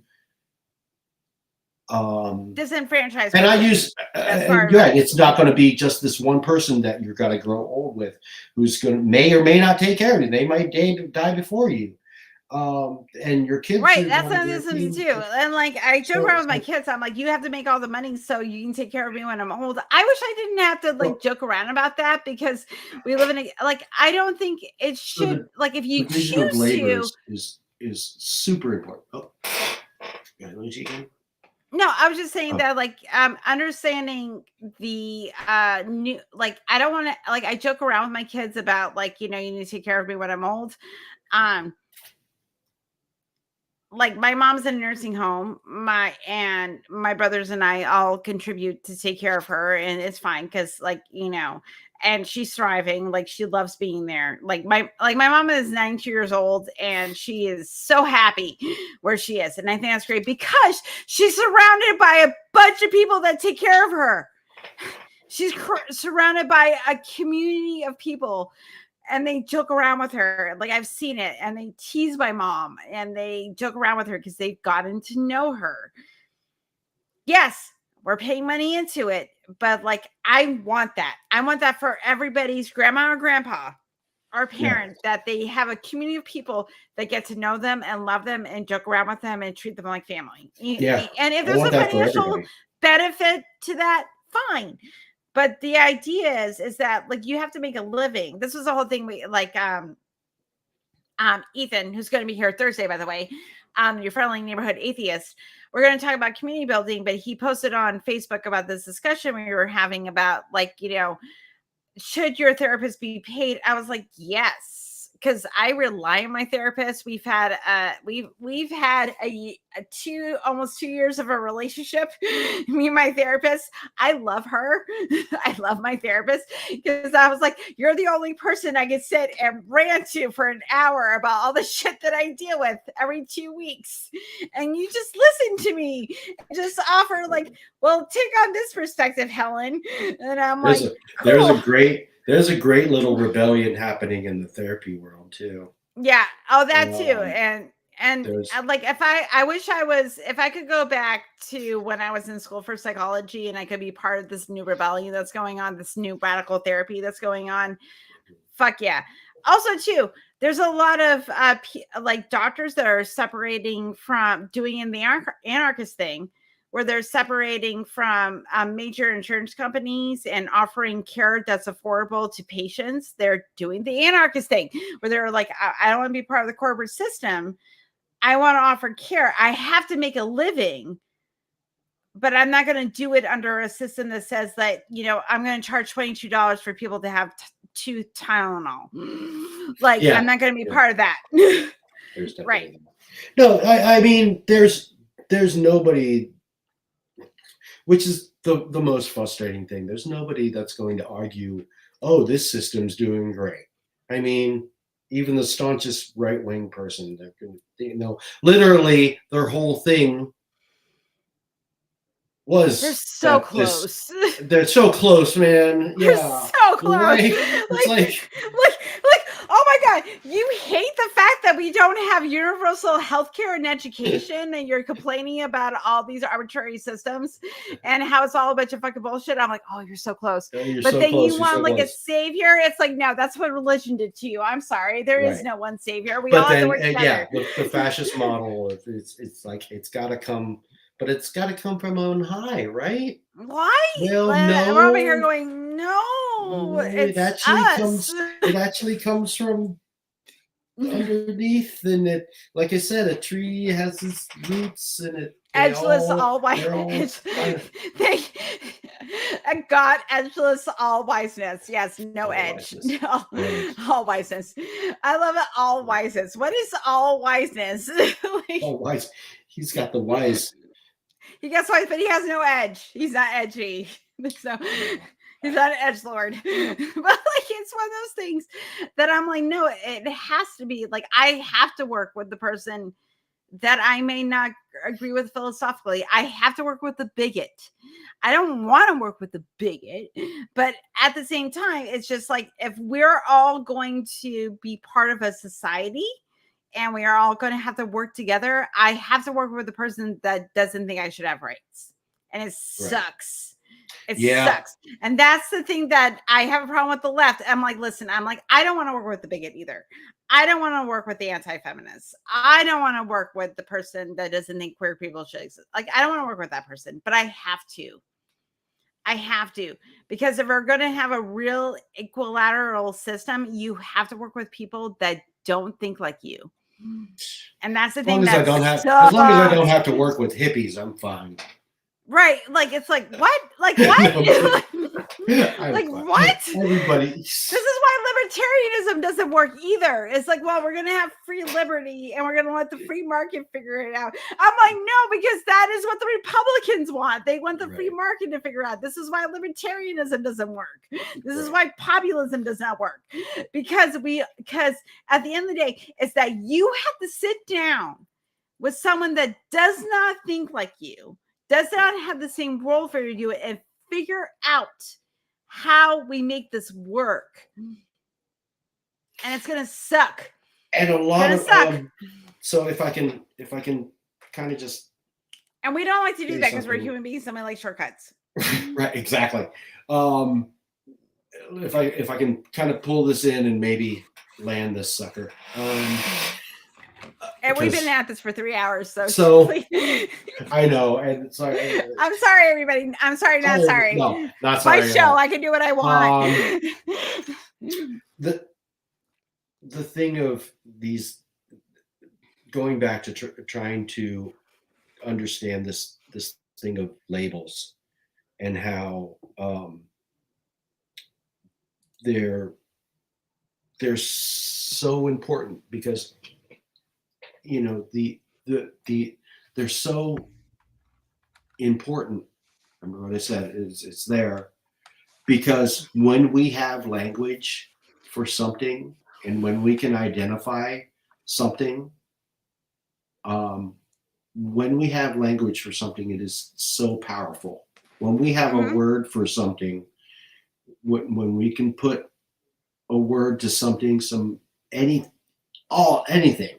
it is super important. And it is useful because it literally having the word for something or a label for something can fundamentally change how you perceive that thing and everything around it. Like once you see it as not, maybe the label changes and you no longer see it as part of this thing, but part of this thing now, right? That label can shift. So they're super useful. And again, I said, as far as data collection, we need labels for data collection of any kind, and that's super useful for all kinds of things, because again, how are we going to manage any of this without understanding the data and the labels and the example, the $10 bills, the $20 bills, and the $1 bills. I mean, again. like being ethical, I think being an ethical anarchist is I'm gonna use an example from Anonymous, is that you can call out Sony for doing data collection to figure out what to sell you versus having free access to your healthcare information. Right. We can have a balance between the two. Obviously, I don't right now in the state of Florida, my insurance company's got access to what medication you're taking, and we did not get a letter to let us know. So the government knows right now that I'm on antidepressant medication. Thank you, RFK Jr. I'm going to go to a wellness camp. Because it will cure my depression, everybody. Okay, that would be a violation of my rights. But Sony having access to what I purchase and what I spend my time on it's not okay. We can understand that's why we have HIPAA. For example, at my job, I cannot reveal a lot of stuff when I'm offering shifts to caregivers that do not know who I'm offering it to. I can't say their name. I can give a general location. I can say North Sarasota. I can't give a specific address. That type of stuff for them to understand. If I'm offering a shift, when they accept the shift, then I can go into more detail. That's the difference. So, and that, because otherwise it would be a HIPAA violation. Because I'm trying to keep that balance, because I don't want random people showing up at people's houses. Not okay thing to do. That kind of thing. But if we're living in a system that says you get access to what kind of medication I take, and an insurance company can just tell you, I have a problem with that. So I have problems. Class action lawsuit. Really like that for to happen. Gonna probably make us think about that as well. Gonna find gonna be a whole thing, because it violates HIPAA. It violates HIPAA. The government does not have free access for you to know your mental health conditions. Know your is a violation unless they get a subpoena to want that information. So again, fucking problem. I got problems. This is some bullshit. I'm angry. I'm mad. I'm so mad because I don't want to go to wellness camp for the fact that I have major depressive disorder. I can't help it. Like, please do not take away my Wellbutrin. I need to function. I have a chemical imbalance in my brain. And I know, like, this is just a little bit off topic. Like, no, actually, I'm going to bring this back to my the topic. My label as someone that has a depressive person kind of serves me in this particular instance because there's something physically wrong with my brain that I cannot regulate serotonin and dopamine correctly. So I take a medication so my serotonin goes up and I do not hate everything and I don't fall into pits of despair. And then I do therapy as maintenance. It's just part of my brain. It doesn't say anything about me. Doesn't say anything about how I relate to the world. It just be like, hey, Helen doesn't fall into depths of despair where she doesn't want to get out of bed for 3 days. This is all we're doing. And because better living through chemistry, everybody, better living through chemistry. That's why you take aspirin. I totally agree. I totally agree. And I think, Angelus. Man, I mean, but how much different would all of that be if you had space? And right. I hope you know what I mean by if you had space. If you had that, if I want to take a day that I don't want to go to work and not be penalized for it because I'm having a mental health day. Right. And it wasn't about food, clothing, shelter, and getting the bills paid, keeping the electricity on. There's also, because of the stigma, is that if I'm physically sick, I can call out. But if I'm having, like, I've been masking, because when you have the ADHD, you do a lot of masking and it is exhausting and it can actually cause physical symptoms because your body is just like, I'm just done. I can't say, hey, I've been masking for 3 days. And also I've had some other stuff going on in my life. I need a day where I don't have to do my job. I can't say that. I have to say that I'm sick. I can't go into what it's like to have ADHD, what it's like to mask, how it is mentally exhausting. And there's a certain association of shame there, which I don't think should be associated with people that no matter what mental health issue that you have a different brain. And this is also how I'm trying to reframe mental illness. It's like you just have a different brain. Your brain is different. Like illness is not a thing. Like if someone has cancer, that's a physical illness that I get. And it can be, but at the same time, if I take time off for work because I have cancer, everybody understands. If you take a day off because you've been masking for a while, and also when you're masking, there's additional stressors that come into your life. It takes on a whole new thing. Emotional deregulation is exhausting. It is so exhausting. But you can't say I've been masking, I have emotional deregulation, so I need a day off so I can just not be talking to anyone. And I just need to play Baldur's Gate for the entire day and not exist in my life to reset. Like, you can't say that. You can't say that that's what you need. You have to say, I'm not feeling well, I'm nauseous, whatever, I'm not coming to work. Like, you can't say that it is a mental health thing, because we all you know should be it, able though. to overcome your mental health. It's so stupid. It's so stupid. That's fucking what's so frustrating because it's on every TV commercial. It's on everything. It's like, oh, the relaxing vacation and the getaway and stuff like that. So we all know it, right? I mean, it's used for selling you something. right. You know, go on the cruise, go on the, go to the beach vacation rental, get away. Again, we're all, I mean, we're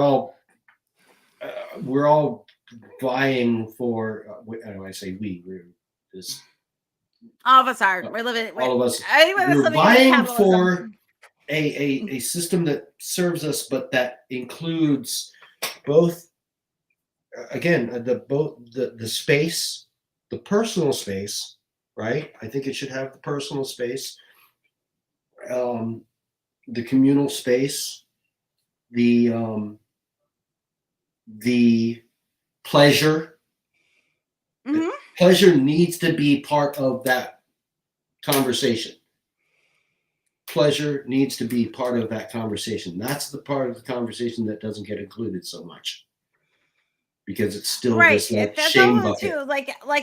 Also I need mental health day. Also, if I play Baldur's Gate, like I'm gonna get my dopamine reuptake thing So going again. anyway, so like so what was the last thing I was going to say? Oh, did I say that you said it about the pleasure thing, right, and the education. Education, yeah. I think so. It's I don't have the words for it, but the self thing, I self think the care, self-improvement, alone like time, quiet time, self-improvement included within self-care. right? So I don't, but then the communal thing, which is Because we need each other. the bit of work. And that can, again, we can go back and we can tie that into all. We were supposed to end this half an hour ago. We were still talking. You can do little, you can do little community work jobs, and they're cool, and you learn something, and you laugh, and it's kind of fun, but you're also getting something done. All these can be rolled in, and the two examples you can give for models of this are both natural disasters of how to shit needs to get taken care of, period. Right? Right. So that needs to be an important thing. And then also pleasure and happiness, which includes all kinds of things from leisure to it can include strenuous things too, sports, kind of whatever people do, rock climbing, kneeboarding, whatever. Right. So yeah, definitely, but it needs to be under that. And well, anyway. and that's the thing. If I was an employer, if someone came to me and said, "I need a mental health day," I'd be like, "Okay, like just be honest about it." But I think for those of us that, because capitalism is like you can be physically sick, but mental health, like you should just like overcome it, because we yes, we have gotten a lot better with mental health. The fact that I can talk about having ADHD and major depressive disorder and generalized anxiety disorder. I'm on so many drugs. Better living through chemistry, everybody. Because I'm on the medical marijuana for the anxiety. I take Adderall for the ADHD and the Wellbutrin for the major depressive disorder. Better living through chemistry. I think that's the things you need. And this isn't a default in who I am as a person. I just have a different brain. Like one of my friends they have dissociative identity disorder. But the thing, again, they've learned to order it, and they just consider that they have different aspects of their personality that are alters. And like, sorry if you have not seen Moon Shadow, please watch it anyway. Like, but this idea of like integrating those parts of yourself, that they're not a hindrance, they are a positive aspect of who you are, that positive aspect helped you get through trauma. And that integrating it is that you're not going to become one personality, but you can access different parts of your brain, because the brain's complicated, that it can be an asset rather than a hindrance. Is the fact that our brains are complicated, and people, and this again as an effect of capitalism, is that you have to have this type of brain that is this type of thing, which is what capitalism says. That's why you get people that say like, oh, if like, you know, get anti-vax people that say like, you know, I don't want my kid to have autism. I'm like, what is wrong with autism exactly? Because I know plenty of people that are autistic, as my son included. They are fine. They're fine. Yeah. They're fine. And that's okay. Going back to the label thing, that's why they're super important, very useful, but utterly meaningless too, because they are also, when we talk again, going out trying to figure out this normal and where you fit, and you're outside of this normal. Unfortunately, they're utter bullshit, because they are ways to exclude people too. You know, saying somebody has a mental issue, or you know, something like that. It's so that it goes to my earliest premise, and we can. I really hope we can talk again soon. Okay. What I want to do is that when I hit 500 subscribers, I'm going to do my whole, maybe two. I'll have two.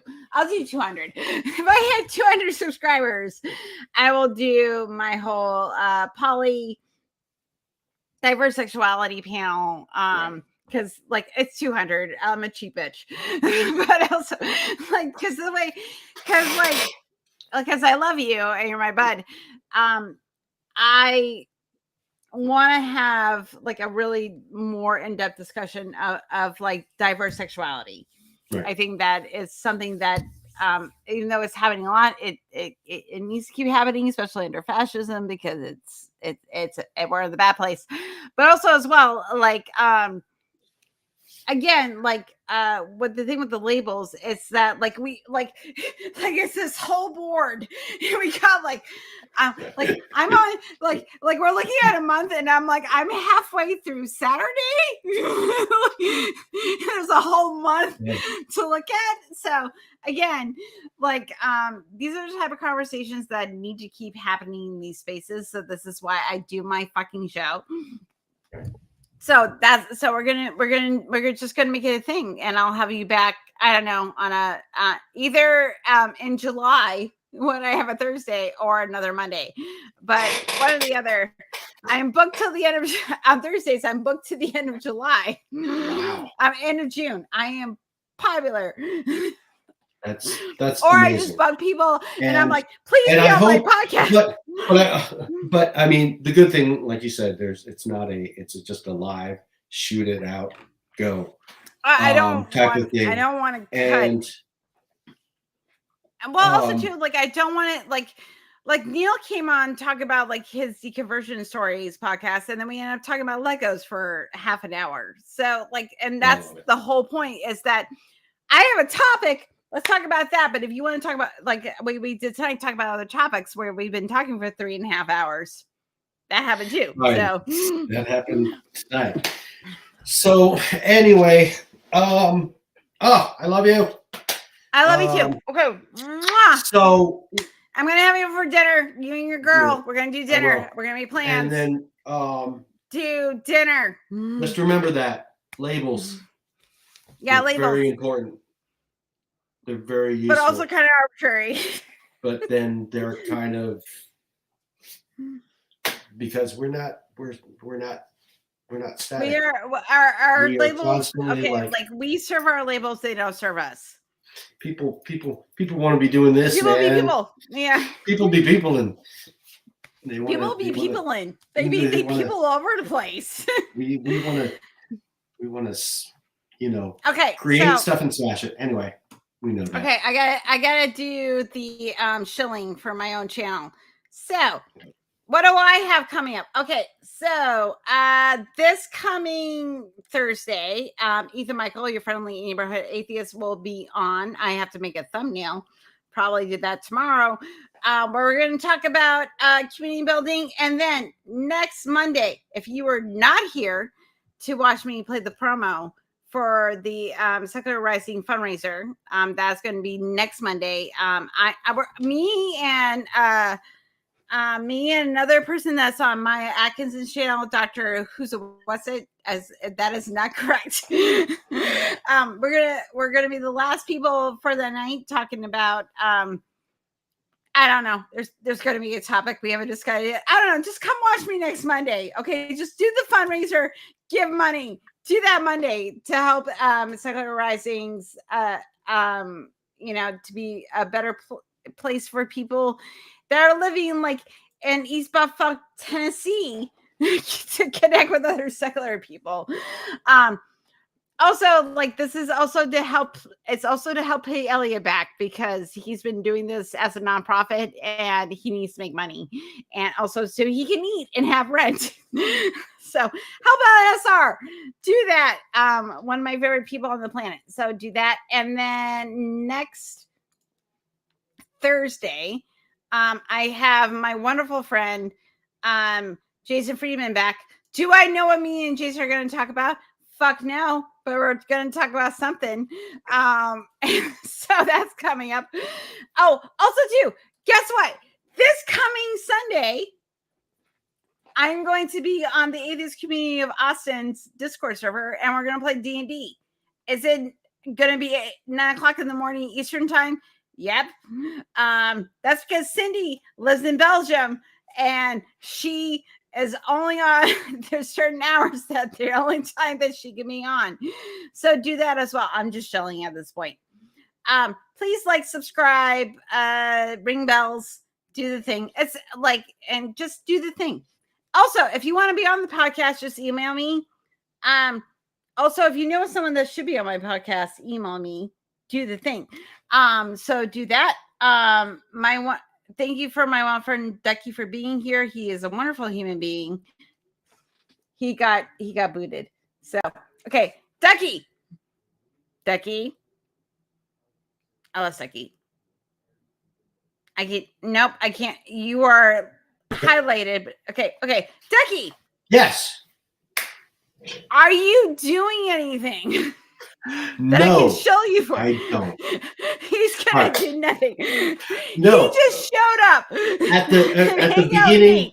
At the beginning of this, I said I don't have a website. I'm not selling anything. I have an Instagram that has one photo from 2016. I am back here listening to you. To be fair, we are middle-aged people. We're lazy. But I also want to emphasize that I am hugely influenced. If you're out there and you're watching this and people doing like Helen's doing and all these other activists that are out here speaking, like I said, there's a number of YouTubers and activists and all kinds of people that are what's the word? What's the label that I want to use? Is that they're trying to make the world a better place. Trying to make the world a better place, but you are definitely being influential to me and lots of other people that you may not even hear of from. And so I kind of wanted to come in and just say, like, Like, Hey, I might am have hearing to these make you ideas. co-host.